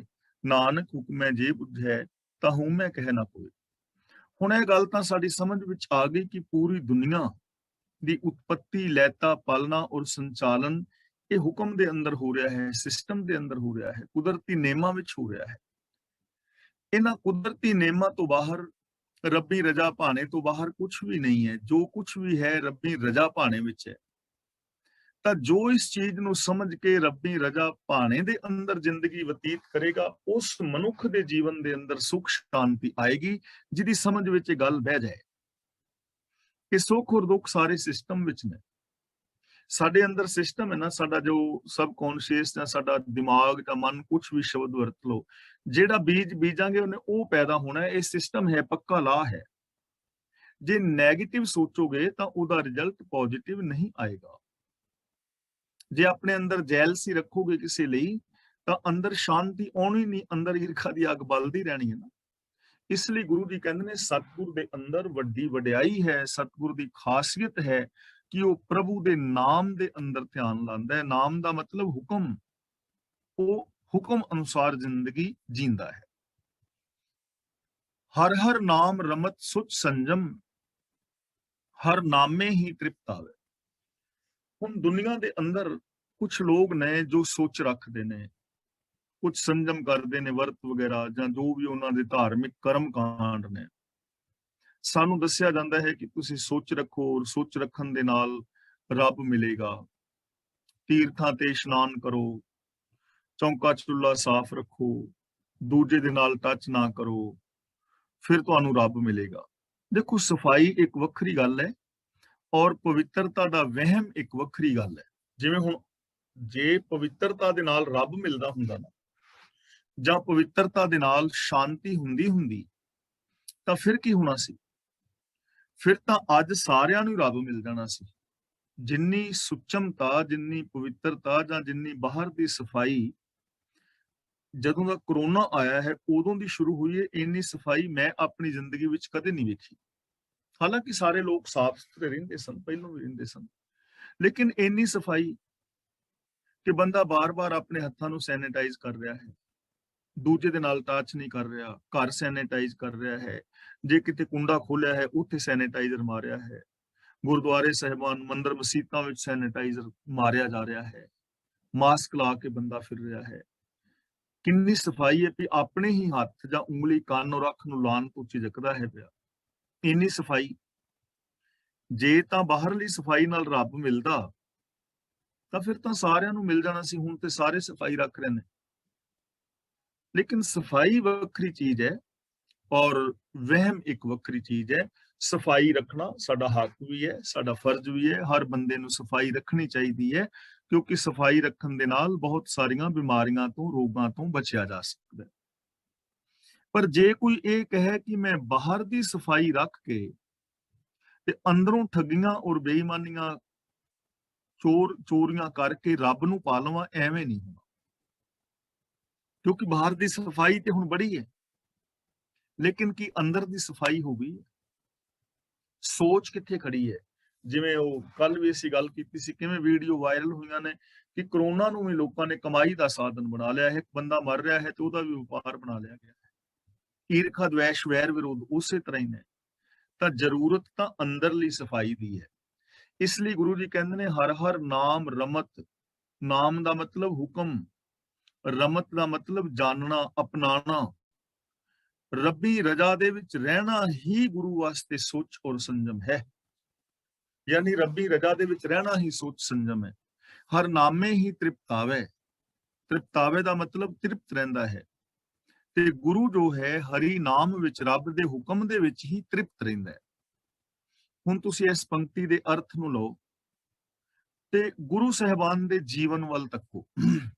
ਗੁਰੂ ਨਾਨਕ ਦੇਵ ਜੀ ਦਾ ਜੀਵਨ ਤੱਕ ਲਓ। ਜਦੋਂ 4 ਉਦਾਸੀਆਂ ਤੇ ਗਏ ਨੇ ਤਾਂ ਦੇਖੋ ਸਾਰੀ ਜ਼ਿੰਦਗੀ 24-25 ਸਾਲ ਲਗਾਤਾਰ ਬਾਹਰ ਵਿਚਰਦੇ ਰਹੇ ਨੇ ਔਰ ਕਿਸ ਢੰਗ ਦੀ ਉਹਨਾਂ ਦੀ ਜ਼ਿੰਦਗੀ ਸੀ। ਰਜਾ ਭਾਣੇ ਦੇ ਵਿੱਚ ਰਹਿ ਕੇ ਰਜਾ ਭਾਣੇ ਦਾ ਉਪਦੇਸ਼ ਕੀਤਾ, ਸੰਸਾਰ ਨੂੰ ਇੱਕ ਨਵੀਂ ਸੋਚ ਦਿੱਤੀ ਕਿ ਹੁਕਮ ਰਜ਼ਾਈ ਚੱਲਣ ਦਾ ਯਤਨ ਕਰੋ। ਹੁਕਮ ਰਜ਼ਾ ਦੇ ਵਿੱਚ ਚੱਲਣਾ ਹੀ ਅਸਲੀ ਜ਼ਿੰਦਗੀ ਹੈ। ਔਰ ਹਰ ਥਾਂ ਦੇ ਉੱਤੇ ਖੁਸ਼ ਨੇ, ਜੈਸਾ ਵੀ ਖਾਣ ਪੀਣ ਵਾਸਤੇ ਮਿਲਿਆ ਹੈ, ਜੈਸਾ ਵੀ ਥਾਂ ਮਿਲਿਆ ਹੈ, ਉੱਥੇ ਆਪਣਾ ਗੁਜ਼ਾਰਾ ਕੀਤਾ ਹੈ। ਨੰਬਰ 2, ਧੰਨ ਗੁਰੂ ਅਰਜਨ ਪਾਤਸ਼ਾਹ ਜੀ ਨੇ ਉਹ ਤੱਤੀ ਤਵੀ ਤੇ ਬੈਠ ਕੇ ਵੀ ਔਰ ਦੇਗਾਂ ਦੇ ਵਿੱਚ ਉਬਲ ਕੇ ਵੀ ਰਜਾ ਭਾਣੇ ਦੇ ਵਿੱਚ ਨੇ। ਉਹਨਾਂ ਨੂੰ ਪਤਾ ਹੈ ਕਿ ਰਜਾ ਔਰ ਭਾਣਾ ਕੀ ਹੈ। ਰਜਾ ਭਾਣੇ ਦੇ ਅੰਦਰ ਰਹਿ ਰਹੇ ਨੇ ਔਰ ਹੁਕਮ ਤੋਂ ਬਾਹਰ ਨਹੀਂ ਜਾ ਰਹੇ। ਬੇਸ਼ੱਕ ਦੇਗਾਂ ਵਿੱਚ ਉਬਾਲ ਦਿੱਤਾ ਗਿਆ, ਸੱਚ ਨੂੰ ਨਹੀਂ ਛੱਡਿਆ। ਧੰਨ ਗੁਰੂ ਤੇਗ ਬਹਾਦਰ ਜੀ, ਧੰਨ ਗੁਰੂ ਗੋਬਿੰਦ ਸਿੰਘ ਜੀ ਮਹਾਰਾਜ, ਜਾਂ ਹੋਰ ਬਹੁਤ ਸਾਰੇ ਸਿੱਖ ਜਿਨ੍ਹਾਂ ਦਾ ਨਾਮ ਅਸੀਂ ਅਰਦਾਸ ਵਿੱਚ ਰੋਜ਼ ਲੈਂਦੇ ਆ, ਹੁਕਮ ਦੇ ਵਿੱਚ ਰਹੇ ਨੇ। ਉਹਨਾਂ ਨੇ ਕੋਈ ਉਹ ਬਾਕੀ ਦੀ ਇਹ ਨਹੀਂ ਵੀ ਸੋਚ ਸੰਜਮ ਕਰਦੇ ਰਹੇ ਨੇ, ਵਰਤਨ ਰਾਤੇ ਸਤਰਾਤ ਰੱਖਦੇ ਰਹੇ ਨੇ, ਤ੍ਰਿਪਤ ਰਹੇ ਨੇ, ਖੁਸ਼ ਰਹੇ ਨੇ, ਆਨੰਦਿਤ ਨੇ। ਤਾਂ ਗੁਰੂ ਜੀ ਕਹਿੰਦੇ ਨੇ ਸਤਿਗੁਰ ਦੀ ਸੋਚ ਤੇ ਸੰਜਮ ਰੱਬ ਦਾ ਹੁਕਮ ਹੈ ਔਰ ਰੱਬੀ ਹੁਕਮ ਦੇ ਅੰਦਰ ਹੀ ਉਹ ਹਮੇਸ਼ਾ ਤ੍ਰਿਪਤ ਰਹਿੰਦੇ ਨੇ, ਖੁਸ਼ ਰਹਿੰਦੇ ਨੇ। ਅਗਲਾ ਬਚਨ ਕਰਦੇ ਨੇ, ਹਰ ਨਾਮ ਤਾਣ, ਹਰ ਨਾਮ ਦੀਵਾਨ, ਹਰ ਨਾਮੂ ਰਾਖ ਕਰਾਵੇ। ਹਰ ਨਾਮ ਤਾਣ, ਤਾਣ ਦਾ ਮਤਲਬ ਤਾਕਤ, ਬਲ। ਦੀਵਾਨ ਦਾ ਮਤਲਬ ਆਸਰਾ। ਰੱਖ ਦਾ ਮਤਲਬ ਹੈਗਾ ਰੱਖਿਆ, ਰਕਸ਼ਾ। ਹਰ ਨਾਮ ਤਾਣ, ਨਾਮ ਦਾ ਮਤਲਬ ਹੁਕਮ, ਰੱਬ ਦਾ ਹੁਕਮ ਹੀ ਆਸਰਾ ਹੈ, ਰੱਬ ਦਾ ਹੁਕਮ ਹੀ ਉਹਨਾਂ ਦਾ ਬਲ ਹੈ। ਹਰ ਨਾਮੋਂ ਰੱਖ ਕਰਾਵੇ, ਤੇ ਜੋ ਰੱਬ ਦਾ ਹੁਕਮ ਹੈ ਉਹ ਹੀ ਉਹਨਾਂ ਦੀ ਰੱਖਿਆ ਕਰਦਾ ਹੈ। ਨਾਮ ਹੀ ਆਸਰਾ ਹੈ, ਨਾਮ ਹੀ ਬਲ ਹੈ ਔਰ ਨਾਮ ਹੀ ਰਾਖੀ ਕਰਦਾ ਹੈ। ਨਾਮ ਦਾ ਮਤਲਬ ਹੁਕਮ। ਹੁਣ ਇਹ ਚੀਜ਼ ਨੂੰ ਜ਼ਿੰਦਗੀ ਦੇ ਵਿੱਚ ਵਿਚਾਰਨ ਦਾ ਯਤਨ ਕਰੋ। ਜੇ ਗੁਰੂ ਸਾਹਿਬਾਨ ਦੇ ਆਪਣੇ ਜੀਵਨ ਵੱਲ ਤੱਕੀਏ ਤਾਂ ਉਹ ਰੱਬੀ ਰਜ਼ਾ ਦੇ ਵਿੱਚ ਨੇ, ਕਿਸੇ ਦੇਵੀ ਦੇਵਤੇ ਦਾ ਆਸਰਾ ਤਾਂ ਨਹੀਂ ਲੈ ਰਹੇ। ਰੱਬ ਦੇ ਹੁਕਮ ਦਾ ਆਸਰਾ ਹੈ, ਹੁਕਮ ਹੀ ਤਾਣ ਹੈ, ਹੁਕਮ ਹੀ ਰਾਖੀ ਕਰਦਾ ਹੈ। ਹੁਣ ਇਹ ਕਿਵੇਂ ਕਰਦਾ ਹੈ ਰਾਖੀ? ਇਹ ਚੀਜ਼ਾਂ ਸਮਝਣ ਵਾਲੀਆਂ ਨੇ ਕਿ ਰੱਬ ਦਾ ਹੁਕਮ ਹੀ ਤੁਹਾਡਾ ਬਲ ਹੈ। ਇਹ ਚੀਜ਼ ਸਮਝਣ ਵਾਲੀ ਹੈ। ਹੁਣ ਇਹ ਚੀਜ਼ ਸਮਝ ਤਾਂ ਆਏਗੀ ਕਿ ਤੁਸੀਂ ਰੱਬੀ ਰਜ਼ਾ ਦੇ ਉਲਟ ਕੁਛ ਕਰੋ ਆਪਣੀ ਤਾਕਤ ਦੇ ਨਾਲ। ਸਾਰੀ ਦੁਨੀਆ ਤਾਕਤ ਲਗਾਓ ਕਿ ਅਸੀਂ ਆਪਣੀ ਤਾਕਤ ਦੇ ਨਾਲ ਸੂਰਜ ਨੂੰ ਧਰਤੀ ਦੇ ਚਫੇਰੇ ਘੁਮਾਣਾ। ਤਾਂ ਕੀ ਤੁਸੀਂ ਆਪਣੀ ਤਾਕਤ ਦੇ ਨਾਲ ਸੂਰਜ ਨੂੰ ਧਰਤੀ ਦੇ ਚਫੇਰੇ ਘੁਮਾ ਸਕਦੇ ਹੋ? ਬਿਲਕੁਲ ਵੀ ਨਹੀਂ। ਕੀ ਤੁਸੀਂ ਕਾਰਬਨ ਮੋਨੋਆਕਸਾਈਡ ਦੇ ਨਾਲ ਜਿੰਦਾ ਰਹਿ ਸਕਦੇ ਹੋ? ਬਿਲਕੁਲ ਵੀ ਨਹੀਂ। ਲੇਕਿਨ ਆਕਸੀਜਨ ਨਾਲ ਜਿੰਦਾ ਰਹਿਣਾ ਚਾਹੋ ਤੇ ਰਹਿ ਸਕਦੇ ਹੋ। ਰੱਬੀ ਹੁਕਮ ਦੇ ਵਿੱਚ ਹੁਣ ਜਿਵੇਂ ਮੰਨ ਲਓ ਸਪੋਜ਼ ਕਿ ਸਵੇਰੇ ਸੂਰਜ 6 ਵਜੇ ਨਿਕਲਣਾ ਹੈ, ਸ਼ਾਮ ਨੂੰ 6 ਵਜੇ ਛਿਪ ਜਾਣਾ ਹੈ, ਤਾਂ ਅਸੀਂ ਆਪਣੀ ਤਾਕਤ ਨਾਲ ਨਾ ਤਾਂ ਸੂਰਜ ਨੂੰ ਕੋਈ 5-10 ਮਿੰਟ ਪਹਿਲੋਂ ਉਗਾ ਸਕਦੇ ਆ, ਨਾ 5-10 ਮਿੰਟ ਛੁਪਾ ਸਕਦੇ ਆ ਪਹਿਲੋਂ, ਨਾ ਡੁਬੋ ਸਕਦੇ ਆ ਬਾਅਦ ਵਿੱਚ। ਲੇਕਿਨ ਅਸੀਂ ਇਹ ਤੇ ਕਰ ਸਕਦੇ ਆ ਕਿ ਆਪਣਾ ਕੰਮ ਐਸ਼ ਢੰਗ ਦੇ ਨਾਲ ਕਰੀਏ ਕਿ ਚਾਨਣੇ ਚਾਨਣੇ ਕਰ ਲਈਏ। ਉਹ ਸਾਡੇ ਹੱਥ ਵਿੱਚ ਹੈ। ਫਿਰ ਹੁਕਮ ਸਾਡਾ ਤਾਣ ਹੋਇਆ ਨਾ, ਸਿਸਟਮ ਹੀ ਸਾਡਾ ਬਲ ਹੋਇਆ ਨਾ। ਸਿਸਟਮ ਹੀ ਐਸਾ ਬਲ ਹੈ ਜਿਸ ਤਰ੍ਹਾਂ ਹੀ ਅਸੀਂ ਕਾਮਯਾਬ ਹੋ ਸਕਦੇ ਹਾਂ। ਸਿਸਟਮ ਹੀ ਸਾਡਾ ਆਸਰਾ ਹੈ। ਸਿਸਟਮ ਨੂੰ ਨਾਲ ਲੈ ਕੇ ਚੱਲੋਗੇ ਤਾਂ ਜ਼ਿੰਦਗੀ ਦੇ ਵਿੱਚ ਕਾਮਯਾਬ ਹੋਵੋਗੇ। ਮੰਨ ਲਓ ਤੁਸੀਂ ਕਿਤੇ ਜਾਣਾ ਚਾਹੁੰਦੇ ਹੋ ਆਪਣੀ ਕਾਰ ਤੇ ਤੁਹਾਡਾ ਹੁਣ ਆਸਰਾ ਕੀ ਹੈ? ਸਿਸਟਮ। ਜੇ ਸਿਸਟਮ ਦੇ ਆਸਰੇ ਚੱਲੋਗੇ ਤਾਂ ਬਿਲਕੁਲ ਠੀਕ ਪਹੁੰਚੋਗੇ, ਤੇ ਜੇ ਚਾਰੇ ਟਾਇਰਾਂ ਦੀ ਹਵਾ ਕੱਢ ਲਓ ਤੇ ਫਿਰ ਤੁਸੀਂ ਕਾਰ ਭਜਾਉਣ ਦਾ ਯਤਨ ਕਰੋ ਤਾਂ ਨਹੀਂ ਨਾ ਚੱਲਣਾ ਕੰਮ। ਲਾਲ ਬੱਤੀਆਂ ਤੇ ਕਾਰ ਕੱਢੋਗੇ, ਜੇ ਇੰਗਲੈਂਡ ਦੇ ਵਿੱਚ ਤੁਸੀਂ ਸੱਜੇ ਪਾਸੇ ਚਲਾਉਣ ਦਾ ਯਤਨ ਕਰੋਗੇ ਤਾਂ ਐਕਸੀਡੈਂਟ ਹੋ ਜਾਣਾ, ਇੱਕ ਪਲ ਵੀ ਨਹੀਂ ਚੱਲਿਆ ਜਾਣਾ। ਤਾਂ ਸਹਾਰਾ ਕਾਹਦਾ ਹੈ? ਸਿਸਟਮ ਦਾ, ਹੁਕਮ ਦਾ। ਕੁਦਰਤ ਦੇ ਨੇਮ ਹੀ ਸਾਡਾ ਸਹਾਰਾ ਨੇ ਔਰ ਇਹੀ ਸਾਡੀ ਹੁਕਮ ਹੀ ਸਾਡੀ ਰਾਖੀ ਕਰਦਾ ਹੈ। ਸਾਡੇ ਜੀਵਨ ਦੀ ਰਾਖੀ ਹੁਕਮ ਹੀ ਕਰ ਰਿਹਾ ਹੈ। ਹੁਣ ਜੇ ਅਸੀਂ ਜ਼ਿੰਦਗੀ ਜੀ ਰਹੇ ਹਾਂ ਤਾਂ ਸਿਸਟਮ ਦੇ ਵਿੱਚ ਜੀ ਰਹੇ ਹਾਂ, ਤੇ ਜੇ ਅਸੀਂ ਖੂਹ ਦੇ ਵਿੱਚ ਛਾਲ ਮਾਰ ਦਈਏ ਤੇ ਸਾਡੀ ਮੌਤ ਹੋਏਗੀ ਨਾ। ਇਸ ਲਈ ਜੋ ਰੱਬ ਦਾ ਹੁਕਮ ਹੈ ਉਹੀ ਗੁਰੂ ਵਾਸਤੇ ਤਾਣ ਹੈ, ਉਹੀ ਸਹਾਰਾ ਹੈ, ਉਹੀ ਰਾਖੀ ਕਰਦਾ ਹੈ। ਇਹਨੂੰ ਹੋਰ ਅਸੀਂ ਸਮਝੀਏ, ਰਾਖੀ ਕਿਵੇਂ ਕਰਦਾ ਹੈ। ਦੇਖੋ, ਮੈਂ ਚੋਰੀ ਕਰਨ ਲੱਗਾ ਤੇ ਚੋਰੀ ਕਰਕੇ ਮੇਰੀ ਆਤਮਿਕ ਮੌਤ ਹੋ ਜਾਏਗੀ, ਜ਼ਮੀਰ ਤਾਂ ਮਰੇਗੀ। ਤੇ ਹੁਣ ਜ਼ਮੀਰ ਮਰਨ ਤੋਂ ਮੈਨੂੰ ਕੌਣ ਬਚਾ ਸਕਦਾ ਹੈ? ਰੱਬੀ ਹੁਕਮ, ਸਿਸਟਮ। जे मेरे अंदरों आवाज पैदा हो जाए कि चोर किया चंगा क्यों होए, चोर की हामा भरे ना कोए, मैं चोरी छੱਡ ਦਿੱਤੀ ਤਾਂ ਮੇਰੀ ਰਾਖੀ ਹੋ ਗਈ ਨਾ। ਮੈਂ ਲੱਗਾ ਸੀ ਖੂਹ ਦੇ ਵਿੱਚ ਛਾਲ ਮਾਰਨ ਕਿ ਮੈਂ ਮੱਛੀਆਂ ਦੀ ਤਰ੍ਹਾਂ ਜੀਵਾਂਗਾ, ਪਰ ਅੰਦਰੋਂ ਆਵਾਜ਼ ਆਈ ਕਿ ਮੈਂ ਮੱਛੀਆਂ ਦੀ ਤਰ੍ਹਾਂ ਪਾਣੀ ਵਿੱਚ ਨਹੀਂ ਜੀ ਸਕਦਾ, ਇਸ ਲਈ ਮੈਂ ਵਾਪਸ ਖੂਹ ਤੋਂ ਛਾਲ ਮਾਰਨ ਤੋਂ ਬਚ ਗਿਆ ਤਾਂ ਮੇਰੀ ਜ਼ਿੰਦਗੀ ਬਚ ਗਈ ਨਾ। ਕਹਿਣ ਤੋਂ ਭਾਵ ਕਿ ਸਾਡੀ ਰਾਖੀ ਰੱਬ ਦਾ ਹੁਕਮ ਹੀ ਕਰ ਸਕਦਾ ਹੈ। ਜੋ ਰੱਬੀ ਰਜ਼ਾ ਦੇ ਵਿੱਚ ਤੁਰੇਗਾ ਉਹ ਬੰਦਾ ਹੀ ਸਹੀ ਟਿਕਾਣੇ ਤੇ ਪਹੁੰਚੇਗਾ। ਜੋ ਰੱਬੀ ਰਜ਼ਾ ਨੂੰ ਹੁਕਮ ਨੂੰ ਫੋਲੋ ਨਹੀਂ ਕਰੇਗਾ ਉਹ ਇਨਸਾਨ ਫੇਲ ਹੋਏਗਾ। ਇਸ ਲਈ ਹਰੀ ਦਾ ਨਾਮ ਹੀ ਹੁਕਮ ਹੀ ਆਸਰਾ ਹੈ, ਹੁਕਮ ਹੀ ਸਤਿਗੁਰ ਲਈ ਬਲ ਹੈ ਔਰ ਹੁਕਮ ਹੀ ਸਾਡੇ ਆਤਮਿਕ ਜੀਵਨ ਦੀ ਰਾਖੀ ਕਰਨ ਵਾਲਾ ਹੈ। ਜੋ ਚਿੱਤ ਲਾਏ ਪੂਜੇ ਗੁਰ ਮੂਰਤ, ਸੋ ਮਨ ਇੱਛੇ ਫਲ ਪਾਵੇ। ਹੁਣ ਇੱਥੇ ਥੋੜਾ ਜਿਹਾ ਸ਼ੱਕ ਪੈ ਸਕਦਾ ਹੈ ਕਿ ਜਿਹੜਾ ਚਿੱਤ ਲਾ ਕੇ ਗੁਰੂ ਦੀ ਮੂਰਤ ਨੂੰ ਪੂਜੇਗਾ, ਕਿਉਂਕਿ ਪੂਜਣਾ ਸ਼ਬਦ ਵੀ ਆ ਰਿਹਾ ਹੈ ਔਰ ਗੁਰੂ ਦੀ ਮੂਰਤ ਵੀ ਆ ਰਿਹਾ ਹੈ, ਤੇ ਇੰਜ ਪ੍ਰਤੀਤ ਹੋਏਗਾ ਕਿ ਜਿਵੇਂ ਇੱਥੇ ਮੂਰਤੀ ਪੂਜਾ ਦਾ ਉਪਦੇਸ਼ ਦਿੱਤਾ ਜਾ ਰਿਹਾ ਹੈ ਕਿ ਗੁਰੂ ਦੀ ਮੂਰਤ ਨੂੰ ਜੋ ਚਿੱਤ ਲਾ ਕੇ ਪੂਜਦਾ ਹੈ। ਪਰ ਇੱਥੇ ਤਸਵੀਰ ਦੀ ਗੱਲ ਨਹੀਂ ਹੈ। ਜਿਵੇਂ ਮੈਂ ਪਹਿਲਾਂ ਬੇਨਤੀ ਕਰ ਚੁੱਕਾ ਕਿ ਸਿੱਖ ਧਰਮ ਦੇ ਅੰਦਰ ਇੱਕ ਤਾਂ ਮੂਰਤੀ ਪੂਜਾ ਦਾ ਵਿਧਾਨ ਹੀ ਨਹੀਂ, ਮੂਰਤੀ ਪੂਜਾ ਨੂੰ ਇੱਥੇ ਪ੍ਰਵਾਨਗੀ ਨਹੀਂ ਹੈ। ਤੇ ਦੂਜੀ ਗੱਲ ਹੈ ਜਿਹੜੇ ਗੁਰੂ ਦੀਆਂ ਤਸਵੀਰਾਂ ਨੇ ਸਾਰੀਆਂ, ਉਹ ਤਸਵੀਰਾਂ ਡੁਪਲੀਕੇਟ ਨੇ, ਉਹ ਅਸਲੀ ਨਹੀਂ ਹਨ, ਉਹ ਮਨ ਕਲਪਿਤ ਨੇ, ਆਪਣੇ ਮਨ ਦੀ ਕਲਪਨਾ ਨਾਲ ਮੁਸ਼ੱਵਰ ਨੇ ਬਣਾ ਦਿੱਤੀਆਂ ਨੇ। ਖਾਸ ਕਰਕੇ ਸ਼ੋਭਾ ਸਿੰਘ ਜੀ ਨੇ ਬਣਾਈਆਂ ਨੇ, ਬਹੁਤ ਨਾਲ ਵਲਵਲਿਆਂ ਦੇ ਨਾਲ ਬਣਾ ਦਿੱਤੀ ਹੈ, ਅਸਲੀ ਤਸਵੀਰਾਂ ਨਹੀਂ ਹਨ। ਤਾਂ ਇੱਥੇ ਮੂਰਤ ਸ਼ਬਦ ਦਾ ਮਤਲਬ ਹੈ ਹਸਤੀ। ਮੂਰਤ ਸ਼ਬਦ ਗੁਰਬਾਣੀ ਦੇ ਅੰਦਰ ਕਈ ਅਰਥਾਂ ਵਿੱਚ ਆਇਆ ਹੈ। ਜਿਵੇਂ ਅਕਾਲ ਮੂਰਤ, ਤਾਂ ਉੱਥੇ ਮੂਰਤ ਦਾ ਮੀਨਿੰਗ ਹੈ ਹਸਤੀ, ਕਾਲ ਰਹਿਤ ਹਸਤੀ। ਭਗਤ ਕਬੀਰ ਜੀ ਨੇ ਸ਼ਬਦ ਵਰਤਿਆ ਹੈ ਪਾਖਣ ਗੱਡ ਕੇ ਮੂਰਤ ਕੀਨੀ। ਇੱਥੇ ਮੂਰਤ ਦਾ ਮੀਨਿੰਗ ਹੈ ਪੱਥਰ ਦੀ ਮੂਰਤੀ, ਪੱਥਰ ਦੀ ਮੂਰਤੀ। ਬਿਲਾਵਲ ਰਾਗ ਵਿੱਚ ਗੁਰੂ ਅਰਜਨ ਪਾਤਸ਼ਾਹ ਜੀ ਨੇ ਸ਼ਬਦ ਵਰਤਿਆ ਹੈ, ਇਹਦੇ ਵਿੱਚ ਮਾਝ ਰਾਗ ਵਿੱਚ, ਮਹਾਦਿਵਸ ਮੂਰਤ ਭਲੇ, ਮਹਾਦਿਵਸ ਮੂਰਤ ਭਲੇ। ਉੱਥੇ ਮੂਰਤ ਦਾ ਮੀਨਿੰਗ ਹੈ ਮਹੂਰਤ, ਦੋ ਘੜੀਆਂ। ਤੇ ਗੁਰੂ ਜੀ ਇੱਥੇ ਸ਼ਬਦ ਵਰਤ ਰਹੇ ਨੇ ਜੋ ਚਿੱਤ ਲਾਏ ਪੂਜੇ ਗੁਰ ਮੂਰਤ। ਇੱਥੇ ਮੂਰਤ ਦਾ ਮੀਨਿੰਗ ਹੈ ਹਸਤੀ।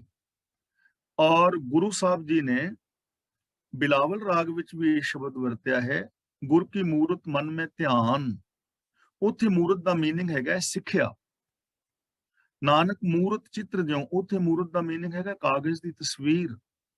ਇਸ ਲਈ ਮੂਰਤ ਸ਼ਬਦ ਕਰੀਬ 5 ਕੁ ਅਰਥਾਂ ਦੇ ਅੰਦਰ ਗੁਰਬਾਣੀ ਦੇ ਵਿੱਚ ਵਰਤਿਆ ਗਿਆ ਹੈ।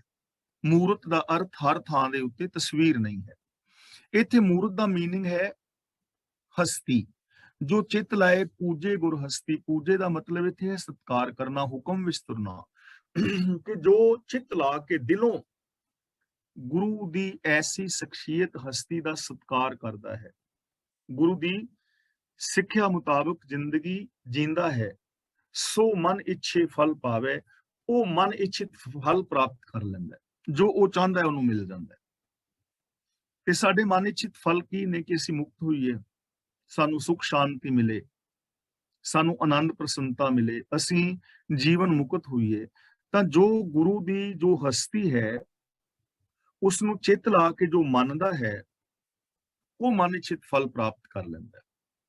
ਉਹ ਗੁਰੂ ਦੇ ਦੱਸੇ ਰਾਹ ਤੇ ਚੱਲ ਕੇ ਰੱਬ ਦੇ ਵਿੱਚ ਮਿਲ ਕੇ ਰੱਬ ਅਭੇਦ ਹੋ ਜਾਂਦਾ ਹੈ।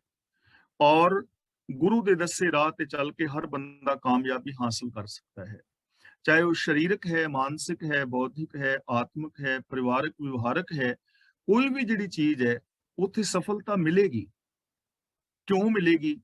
ਕਿਉਂਕਿ ਗੁਰੂ ਜੀ ਸਾਨੂੰ ਹੁਕਮ ਦੀ ਗੱਲ ਦੱਸਦੇ ਨੇ ਕਿ ਹੁਕਮ ਰਜ਼ਾਈ ਚੱਲਣਾ।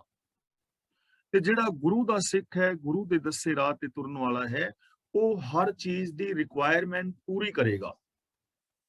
ਉਹਨੂੰ ਪਤਾ ਹੈ ਗੁਰੂ ਦੇ ਗਿਆਨ ਰਾਹੀਂ ਕਿ ਇਸ ਚੀਜ਼ ਦੀ ਇਹ ਰਿਕੁਆਇਰਮੈਂਟ ਹੈ, ਉਹ ਰਿਕੁਆਇਰਮੈਂਟ ਨੂੰ ਪੂਰੀ ਕਰੇਗਾ ਤਾਂ ਜਿਹੜਾ ਉਹਦਾ ਮਨ ਇੱਛਿਤ ਫਲ ਮਿਲ ਜਾਏਗਾ।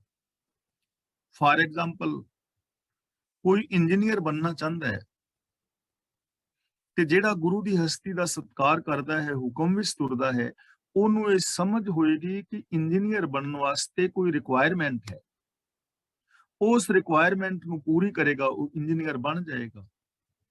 ਕੋਈ ਸਾਇੰਟਿਸਟ बनना ਚਾਹੁੰਦਾ ਹੈ, ਕੋਈ ਸਾਈਕੈਟ੍ਰਿਕ ਸਾਈਕੋਲੋਜਿਸਟ ਹੋਣਾ ਚਾਹੁੰਦਾ ਹੈ, ਕੋਈ ਰਾਜਨੀਤਿਕ ਦੁਨੀਆ ਵਿੱਚ ਤਰੱਕੀ ਚਾਹੁੰਦਾ ਹੈ, ਕੋਈ ਸਮਾਜਿਕ ਦੁਨੀਆ ਵਿੱਚ ਤਰੱਕੀ ਚਾਹੁੰਦਾ ਹੈ, ਤਾਂ ਉਸ ਰਿਕੁਆਇਰਮੈਂਟ ਨੂੰ ਪੂਰੀ ਕਰੇਗਾ ਤੇ ਸਫਲਤਾ ਹਾਸਲ ਕਰ ਲਵੇਗਾ। जो निंदा करे सतगुर पूरे की, तिस करता मार दिवावे। ते जो पूरे गुरु दी निंदा करता है, जो पूरे गुरु दी निंदा करता है, भाव कि गुरु दे खिलाफ बोलदा है, जो ये गल कहंदा है कि नहीं जी हुक्म तो बाहर भी कुछ हो सकता है, जो ये गल कहंदा है तिस करता मार दिवावे, ਉਹਨੂੰ ਰੱਬ ਜਿਹੜਾ ਹੈ ਮਾਰ ਪਵਾਉਂਦਾ ਹੈ। ਮਾਰ ਪਵਾਉਣ ਦਾ ਮਤਲਬ ਕਿ ਉਹਨੂੰ ਸਜ਼ਾ ਦਿੰਦਾ ਹੈ, ਉਹਨੂੰ ਪ੍ਰਭੂ ਮਾਰ ਪਵਾਉਂਦਾ ਹੈ। ਹੁਣ ਮਾਰ ਕਿਵੇਂ ਪਵਾਉਂਦਾ, ਇਹ ਚੀਜ਼ ਸਮਝਣ ਵਾਲੀ ਹੈ। ਮਾਰ ਪਵਾਉਣ ਦਾ ਮਤਲਬ ਹੁੰਦਾ ਹੈ ਕਿ ਉਹਨੂੰ ਦੁੱਖ ਮਿਲਦਾ ਹੈ, ਸਜ਼ਾ ਮਿਲਦੀ ਹੈ। ਇਹ ਸਾਡੀ ਇੱਕ ਬਹੁਤ ਵੱਡੀ ਸਮੱਸਿਆ ਦਾ ਸੋਲੂਸ਼ਨ ਵੀ ਇੱਥੇ ਹੋ ਰਿਹਾ ਹੈ। ਅਸੀਂ ਆਮ ਕਹਿ ਦਿੰਦੇ ਹਾਂ ਕਿ ਰੱਬ ਜੀ ਮਾੜੇ ਕੰਮ ਕਰਨ ਵਾਲਿਆਂ ਨੂੰ ਸਜ਼ਾ ਉਹਨਾਂ ਨੂੰ ਕਿਉਂ ਨਹੀਂ ਮਿਲਦੀ, ਜਿਵੇਂ ਔਰੰਗਜ਼ੇਬ ਸੀ ਜਾਂ ਹੋਰ ਜਿਹੜੇ ਲੋਕ ਸਨ, ਜਾਂ ਨਰੈਣੂ ਮਹੰਤ ਹੈ ਤਾਂ ਉਹ ਆਪਣੀ ਮੌਤ ਤੇ ਮਰਿਆ। ਹੋਰ ਬਹੁਤ ਸਾਰੇ ਲੋਕ ਨੇ ਜੋ ਠੱਗੀਆਂ ਠੋਰੀਆਂ ਮਾਰਦੇ ਨੇ, ਲੇਕਿਨ ਉਹਨਾਂ ਨੂੰ ਤੇ ਕੋਈ ਸਜ਼ਾ ਨਹੀਂ ਮਿਲੀ। ਤੇ ਅਸੀਂ ਸਜ਼ਾ ਇਹੀ ਸਮਝਦੇ ਹਾਂ ਕਿ ਜੇ ਕਿਸੇ ਦੀ ਲੱਤ ਬਾਂਹ ਟੁੱਟ ਜਾਏ, ਕਿਸੇ ਦਾ ਘਰ ਢਹਿ ਜਾਏ, ਐਕਸੀਡੈਂਟ ਹੋ ਜਾਏ, ਕਿਸੇ ਦੇ ਘਰ ਦਾ ਕੋਈ ਜੀਅ ਮਰ ਜਾਏ ਤੇ ਅਸੀਂ ਆਨੇ ਉਹਨੂੰ ਸਜ਼ਾ ਮਿਲੀ ਹੈ। ਅਸੀਂ ਇਹੋ ਜਿਹੀਆਂ ਚੀਜ਼ਾਂ ਨੂੰ ਹੀ ਸਜ਼ਾ ਸਮਝਦੇ ਹਾਂ। ਤਾਂ ਇੱਥੇ ਇੱਕ ਗੱਲ ਸਮਝ ਲੈਣੀ ਕਿ ਨਿੰਦਿਆ ਕੋਈ ਬੰਦਾ ਕਿਉਂ ਕਰਦਾ ਹੈ। ਮੈਂ ਤੁਹਾਡੀ ਜਾਂ ਤੁਸੀਂ ਮੇਰੀ ਨਿੰਦਿਆ ਕਰਦੇ ਹੋ ਤਾਂ ਉਹਦਾ ਰੀਜ਼ਨ ਕੀ ਹੈ? ਉਹਦਾ ਰੀਜ਼ਨ ਹੈ ਈਰਖਾ। ਅੰਦਰ ਕਿਤੇ ਨਾ ਕਿਤੇ ਕੋਈ ਈਰਖਾ ਛਿਪੀ ਹੁੰਦੀ ਹੈ, ਤਾਂ ਅਸੀਂ ਕਿਸੇ ਦੀ ਨਿੰਦਿਆ ਬਦਖੋਈ ਕਰਦੇ ਹਾਂ। ਐਵੇਂ ਬੰਦਾ ਬਦਖੋਈ ਨਹੀਂ ਕਰਦਾ। ਜਿਹੜਾ ਸਿਆਣਾ ਬੰਦਾ ਹੈ ਨਾ, ਜਿਹਦੇ ਅੰਦਰ ਪਿਆਰ ਮੁਹੱਬਤ ਹੈ, ਰੱਬ ਦਾ ਪਿਆਰ, ਗੁਰੂ ਦਾ ਪਿਆਰ, ਇਨਸਾਨੀਅਤ ਦਾ ਪਿਆਰ, ਸੱਚ ਦਾ ਪਿਆਰ, ਉਹ ਕਿਸੇ ਦੀ ਬਦਖੋਈ ਨਹੀਂ ਕਰਦਾ। ਸਿਆਣੇ ਬੰਦਿਆਂ ਨੇ ਬਹੁਤ ਪਿਆਰ ਦੇ ਨਾਲ ਸਮਝਾਇਆ ਕਿ ਜੇ ਤੁਸੀਂ ਕਿਸੇ ਦੇ ਘਰ ਜਾਓ ਨਾ ਤਾਂ ਆਪਣੀਆਂ ਨਜ਼ਰਾਂ ਨੀਵੀਆਂ ਰੱਖੋ, ਜਿਸ ਕਰਕੇ ਉਹਨਾਂ ਦੀ ਇੱਜ਼ਤ ਬਰਕਰਾਰ ਰਹੇ। ਕਿਸੇ ਦੇ ਘਰ ਵਿੱਚ ਗਏ ਹੋ ਤਾਂ ਕਿਸੇ ਦੀ ਧੀ ਭੈਣ ਨੂੰ ਮਾੜੀ ਨਜ਼ਰ ਨਾਲ ਨਾ ਤੱਕੋ, ਆਪਣੀ ਨਜ਼ਰ ਨੀਵੀਂ ਰੱਖੋ ਕਿ ਉਹਨਾਂ ਦੀ ਇੱਜ਼ਤ ਬਰਕਰਾਰ ਰਹੇ। ਤੇ ਜਦੋਂ ਉਹਨਾਂ ਦੇ ਘਰ ਤੋਂ ਬਾਹਰ ਆਓ ਤਾਂ ਆਪਣੀ ਜ਼ਬਾਨ ਨੂੰ ਬੰਦ ਰਹੋ, ਜਿਨ੍ਹਾਂ ਕਰਕੇ ਉਹਨਾਂ ਦੇ ਭੇਦ ਛਿਪੇ ਰਹਿਣ। ਇਹ ਨਹੀਂ ਵੀ ਉਹਨਾਂ ਦੇ ਭੇਦ ਉਹਨਾਂ ਤੋਂ ਅੰਦਰ ਸੇ ਤੇ ਬਾਹਰ ਆਣ ਕੇ ਮਸ਼ਹੂਰੀ ਕਰਦੇ ਫਿਰੋ, ਇਹ ਸਿਆਣਪ ਨਹੀਂ ਹੈ। ਇਸ ਲਈ ਨਿੰਦਾ ਜਿਹੜੀ ਹੈ ਉਹ ਬੰਦਾ ਕਰਦਾ ਹੈ ਈਰਖਾ ਕਰਕੇ। ਤੇ ਜਿਹਦੇ ਈਰਖਾ ਅੰਦਰ ਪੈਦਾ ਹੋ ਗਈ, ਮੰਨ ਲਓ ਮੇਰੇ ਅੰਦਰ ਈਰਖਾ ਹੈ ਇਸ ਵਕਤ, ਤਾਂ ਮੇਰਾ ਅੰਦਰ ਸ਼ਾਂਤ ਨਹੀਂ ਹੈ, ਮੈਂ ਅੰਦਰੇ ਅੰਦਰ ਸੜ ਰਿਹਾ। ਬਾਹਰੋਂ ਬੇਸ਼ੱਕ ਮੈਂ ਹੱਸਦਾ ਨਜ਼ਰੀ ਪੈ ਰਿਹਾ, ਤੁਹਾਨੂੰ ਚੰਗੀਆਂ ਗੱਲਾਂ ਕਰਦਾ ਨਜ਼ਰੀ ਪੈ ਰਿਹਾ, ਪਰ ਅੰਦਰੇ ਅੰਦਰ ਮੈਂ ਸੜ ਰਿਹਾ ਹਾਂ, ਅੰਦਰ ਮੇਰੇ ਖੁਸ਼ੀ ਨਹੀਂ ਹੈ। ਪਹਿਲੀ ਗੱਲ, ਈਰਖਾ ਦੀ ਅੱਗ ਦੇ ਅੰਦਰ ਉਹ ਬੰਦਾ ਅੰਦਰੇ ਅੰਦਰ ਸੜਦਾ ਰਹਿੰਦਾ ਹੈ।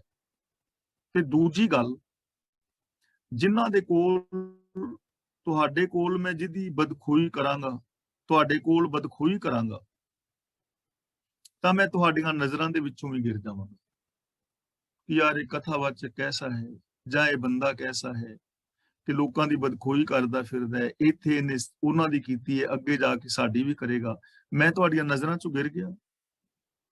ਇਹੀ ਸਜ਼ਾ ਹੈ। ਉਹ ਬੰਦਾ ਇਹ ਸਜ਼ਾ ਭੁਗਤਦਾ ਹੈ ਜੋ ਨਿੰਦਾ ਕਰੇ ਸਤਿਗੁਰ ਪੂਰੇ ਕੀ, ਤਿਸ ਕਰਤਾ ਮਾਰ ਦਿਵਾਵੇ। ਇੱਕ ਤਾਂ ਉਹ ਅੰਦਰੇ ਅੰਦਰ ਈਰਖਾ ਔਰ ਹੰਕਾਰ ਦੀ ਅੱਗ ਵਿੱਚ ਸੜਦਾ ਹੈ, ਤੇ ਦੂਜਾ ਇਸ ਦੁਨੀਆ ਤੋਂ ਮੁਕਾਲਕ ਖੱਟਦਾ ਹੈ, ਬਦਨਾਮੀ ਖੱਟਦਾ ਹੈ। ਇਹੀ ਮਾਰ ਹੈ। ਇਹ ਦੋ ਤਰ੍ਹਾਂ ਦੀ ਮਾਰ ਪੈਂਦੀ ਉਸ ਬੰਦੇ ਨੂੰ।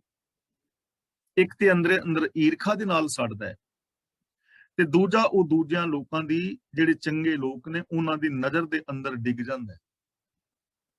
ਤੇ ਯਾਦ ਰੱਖਣਾ, ਸਿਆਣੇ ਲੋਕਾਂ ਨੇ ਕਿਹਾ ਹੈ ਵੀ ਚੁਬਾਰੇ ਤੋਂ, ਖਜੂਰ ਤੋਂ ਡਿੱਗਿਆ ਹੋਇਆ ਬੰਦਾ ਤੇ ਬਚ ਸਕਦਾ ਹੈ, ਪਰ ਕਿਸੇ ਦੀ ਨਜ਼ਰ ਚੋਂ ਡਿੱਗਿਆ ਬੰਦਾ ਬਚਦਾ ਨਹੀਂ। ਮੀਨਸ ਕਿ ਉਹਦੀ ਕਦਰ ਨਹੀਂ ਰਹਿੰਦੀ।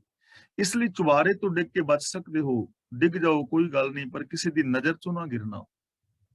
ਕਿਸੇ ਦੀ ਨਜ਼ਰ ਤੋਂ ਬੰਦਾ ਤਾਂ ਡਿੱਗੇਗਾ ਜੇ ਕੋਈ ਗੈਰ ਇਨਸਾਨੀਅਤ ਕੰਮ ਕਰੇਗਾ। ਤਾਂ ਗੁਰੂ ਪਾਤਸ਼ਾਹ ਜੀ ਕਹਿੰਦੇ ਨੇ, ਜੋ ਪੂਰੇ ਗੁਰੂ ਦੀ ਨਿੰਦਿਆ ਕਰਦਾ ਹੈ, ਗੁਰੂ ਦੇ ਸਿਧਾਂਤਾਂ ਦੇ ਵਿਰੋਧ ਵਿੱਚ ਬੋਲਦਾ ਹੈ, ਉਹਨੂੰ ਰੱਬ ਮਾਰ ਪਵਾਉਂਦਾ ਹੈ, ਭਾਵ ਕਿ ਉਹ ਈਰਖਾ ਦੀ ਅੱਗ ਵਿੱਚ ਸੜਦਾ ਹੈ ਔਰ ਨਾਲ ਇਸ ਦੁਨੀਆ ਦੇ ਵਿੱਚ ਮੁਕਾਲਕ ਖੱਟਦਾ ਹੈ। ਉਹ ਮੁਕਾਲਕ ਵੀ ਖੱਟਦਾ ਹੈ, ਬਦਨਾਮੀ ਵੀ ਹੁੰਦੀ ਹੈ। ਕਿੰਨੇ ਸਾਰੇ ਵੱਡੇ ਵੱਡੇ ਬਾਬੇ ਜੋ ਕਿਰਪਾ ਕਰਦੇ ਸਨ ਲੋਕਾਂ ਦੇ ਗੁਫਾਵਾਂ ਦੇ ਵਿੱਚ ਜਾਂ ਕੁਛ ਵੀ, ਉਹ ਅੱਜ ਜੇਲ੍ਹਾਂ ਦੇ ਵਿੱਚ ਬੈਠੇ ਹੋਏ ਨੇ, ਨਾਲੇ ਤੇ ਮੁਖਾਲਕ ਖੱਟੀ, ਨਾਲ ਅੰਦਰੇ ਅੰਦਰ ਸੜਦੇ ਨੇ। ਇਹੀ ਸਜ਼ਾ ਹੈ। ਫੇਰ ਉਹ ਵੇਲਾ ਉਸ ਹੱਥ ਨਾ ਆਵੇ, ਉਹ ਆਪਣਾ ਬੀਜਿਆ ਆਪੇ ਖਾਵੇ। ਹੁਣ ਗੁਰੂ ਸਾਹਿਬ ਜੀ ਦੂਜੀ ਗੱਲ ਇਹ ਕਰ ਰਹੇ ਨੇ ਕਿ ਆਪਣੀ ਹੱਥੀ ਨਿੰਦਾ ਦਾ ਬੀਜ ਬੀਜੇ ਦਾ ਫਲ ਉਹਨੂੰ ਭੋਗਣਾ ਪੈਂਦਾ ਹੈ। ਆਪਣਾ ਬੀਜਿਆ ਆਪੇ ਖਾਵੇ। ਹੁਣ ਆਪਣਾ ਬੀਜਿਆ ਆਪ ਖਾਣਾ ਪਵੇਗਾ।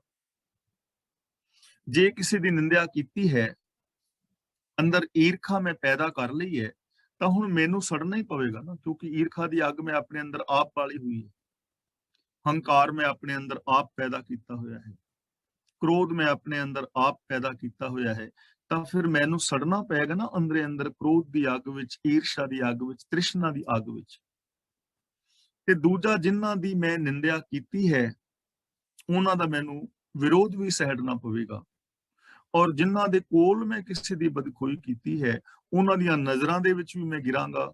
ਇਹ ਮੈਨੂੰ ਆਪਣਾ ਬੀਜਿਆ ਆਪ ਹੀ ਖਾਣਾ ਪੈਣਾ ਹੈ, ਮੇਰੀ ਜਗ੍ਹਾ ਤੇ ਕੋਈ ਹੋਰ ਨਹੀਂ ਖਾਏਗਾ। ਪਹਿਲੀ ਗੱਲ। ਤੇ ਦੂਜੀ ਗੱਲ ਇਹ ਹੈ ਕਿ ਫਿਰ ਉਹ ਵੇਲਾ ਉਸ ਹੱਥ ਨਾ ਆਵੇ ਜਦੋਂ ਹੁਣ ਮੈਂ ਨਿੰਦਿਆ ਕਿਸੇ ਦੀ ਕਰ ਬੈਠਾ, ਤਾਂ ਉਹ ਵੇਲਾ ਹੁਣ ਮੇਰੇ ਹੱਥ ਨਹੀਂ ਆਉਣਾ, ਕਿਉਂਕਿ ਉਹ ਵਿਹਾ ਚੁੱਕਾ ਹੈ। ਉਹ ਵਰਡਿੰਗ ਮੈਂ ਕਿਵੇਂ ਵਾਪਸ ਲਵਾਂ? ਮੈਂ ਇਹਨਾਂ ਤੇ ਕਹਿ ਦਿੰਦਾ ਕਿ ਮੈਂ ਆਪਣੇ ਸ਼ਬਦ ਵਾਪਸ ਲੈਣਾ, ਇਹਨੇ ਕਹਿਣ ਨਾਲੋਂ ਸ਼ਬਦ ਵਾਪਸ ਥੋੜੀ ਹੋ ਜਾਣੇ ਨੇ। ਜਿਹੜਾ ਜ਼ਖਮ ਕਿਸੇ ਦੇ ਦਿਲ ਦੇ ਉੱਤੇ ਲੱਗ ਚੁੱਕਾ ਹੈ, ਉਹਦਾ ਜ਼ਖਮ ਮਿਟ ਥੋੜਾ ਜਾਣਾ ਹੈ। ਲੋਕਾਂ ਨੇ ਕਿਹਾ ਨਾ, ਕੁਹਾੜਿਆਂ ਦੇ ਜ਼ਖਮ ਮਿਟ ਜਾਂਦੇ ਨੇ, ਪਰ ਜ਼ਬਾਨ ਦੇ ਜ਼ਖਮ ਮਿਟਦੇ ਨਹੀਂ। ਇਸ ਲਈ ਜ਼ਬਾਨ ਚਲਾਉਣ ਤੋਂ ਪਹਿਲਾਂ ਸੈਂਕੜੇ ਵਾਰ ਸੋਚੋ ਕਿ ਤੁਸੀਂ ਕੀ ਬੋਲਣ ਲੱਗੇ ਹੋ। ਇਸ ਤੁਹਾਡੀ ਜ਼ਬਾਨ ਦਾ ਅਸਰ ਦੂਜੇ ਦੇ ਉੱਤੇ ਕੀ ਕਰੇਗਾ। ਇਸ ਲਈ ਉਹ ਵੇਲਾ ਜਿਹੜਾ ਵਿਹਾ ਜਾਏ, ਉਹ ਫਿਰ ਹੱਥ ਨਹੀਂ ਹੁੰਦਾ। ਤਾਂ ਗੁਰੂ ਜੀ ਸਾਨੂੰ ਇੱਥੇ ਸੁਚੇਤ ਕਰ ਰਹੇ ਨੇ ਕਿ ਕਿਸੇ ਵੀ ਸਮੇਂ ਨੂੰ ਐਵੇਂ ਬਰਬਾਦ ਨਾ ਕਰੋ, ਹਰ ਸਮੇਂ ਦਾ ਮਿਸਯੂਜ਼ ਨਾ ਕਰੋ, ਸਮੇਂ ਦੀ ਸਹੀ ਵਰਤੋਂ ਕਰੋ। ਨਹੀਂ ਤਾਂ ਆਪਣਾ ਬੀਜਿਆ ਹਰ ਇਨਸਾਨ ਨੂੰ ਆਪ ਖਾਣਾ ਪੈਂਦਾ ਹੈ।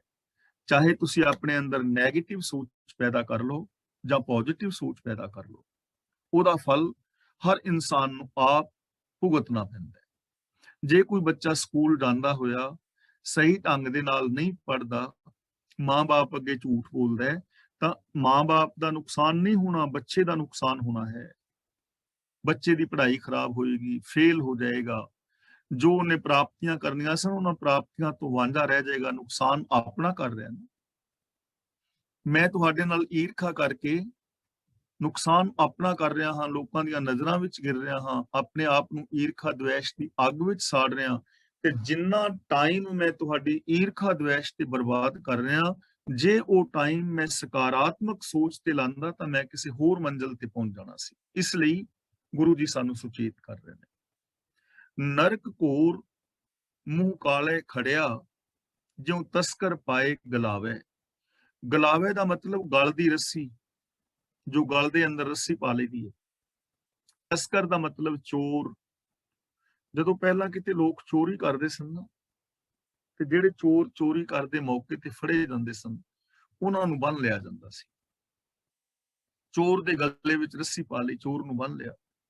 ਨਰਕ ਘੋਰ, ਘੋਰ ਨਰਕ ਦੇ ਅੰਦਰ ਮੂੰਹ ਕਾਲੇ ਖੜਿਆ, ਕਾਲਾ ਮੂੰਹ ਕਰਕੇ ਉਹਨੂੰ ਘੋਰ ਡਰਾਵਣੇ ਨਰਕ ਦੇ ਅੰਦਰ ਪਾਇਆ ਜਾਂਦਾ ਹੈ।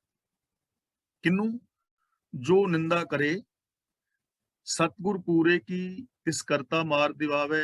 ਜੋ ਗੁਰੂ ਦੀ ਨਿੰਦਿਆ ਕਰਦਾ ਹੈ, ਹੁਕਮ ਰਜਾ ਤੋਂ ਬਾਹਰ ਤੁਰਦਾ ਹੈ, ਆਪਣਾ ਬੀਜਿਆ ਆਪ ਖਾਂਦਾ ਹੈ। ਤੇ ਕਿਸ ਰੂਪ ਵਿੱਚ ਖਾਂਦਾ ਹੈ? ਨਰਕ ਘੋਰ ਮੂੰਹ ਕਾਲੇ ਖੜਿਆ, ਉਹਨੂੰ ਕਾਲਾ ਮੂੰਹ ਕਰਕੇ ਘੋਰ ਨਰਕ ਵਿੱਚ ਪਾਇਆ ਜਾਂਦਾ ਹੈ। ਜਿਵੇਂ ਚੋਰ ਦੇ ਗਲ ਦੇ ਅੰਦਰ ਰੱਸੀ ਬੰਨੀ ਜਾਂਦੀ ਹੈ, ਚੋਰ ਨੂੰ ਗਲ ਵਿੱਚ ਰੱਸੀ ਪਾ ਕੇ ਲੈ ਜਾਈਦਾ, ਤਿਵੇਂ ਉਸ ਨਿੰਦਕ ਨੂੰ ਕਾਲਾ ਮੂੰਹ ਕਰਕੇ ਡਰਾਉਣੇ ਨਰਕ ਦੇ ਵਿੱਚ ਪਾ ਦਿੱਤਾ ਜਾਂਦਾ ਹੈ। ਹੁਣ ਇਹ ਚੀਜ਼ ਸਮਝਣ ਵਾਲੀ ਹੈ। ਐਸੇ ਜ਼ਿੰਦਗੀ ਦੀ ਇਹ ਗੱਲ, ਮਰਨ ਤੋਂ ਬਾਅਦ ਦੀ ਨਹੀਂ। ਮਰਨ ਤੋਂ ਬਾਅਦ ਵਾਲੇ ਨਰਕ ਸਵਰਗ ਨੂੰ ਗੁਰਬਾਣੀ ਨੇ ਬਿਲਕੁਲ ਮੂਲੋਂ ਹੀ ਰੱਦ ਕੀਤਾ ਹੈ। ਮਰਨ ਤੋਂ ਬਾਅਦ ਕੋਈ ਨਰਕ ਨਹੀਂ, ਕੋਈ ਸਵਰਗ ਨਹੀਂ। ਹੁਣ ਇੱਥੇ ਕਿਹੜੇ ਨਰਕ ਦੇ ਅੰਦਰ ਪਾਇਆ ਜਾਂਦਾ ਹੈ ਨਿੰਦਕ ਨੂੰ? ਦੁਨੀਆ ਦੇ ਉੱਤੇ ਕੋਈ ਨਰਕ ਹੈ ਜਾਂ ਕੋਈ ਸਵਰਗ ਹੈ?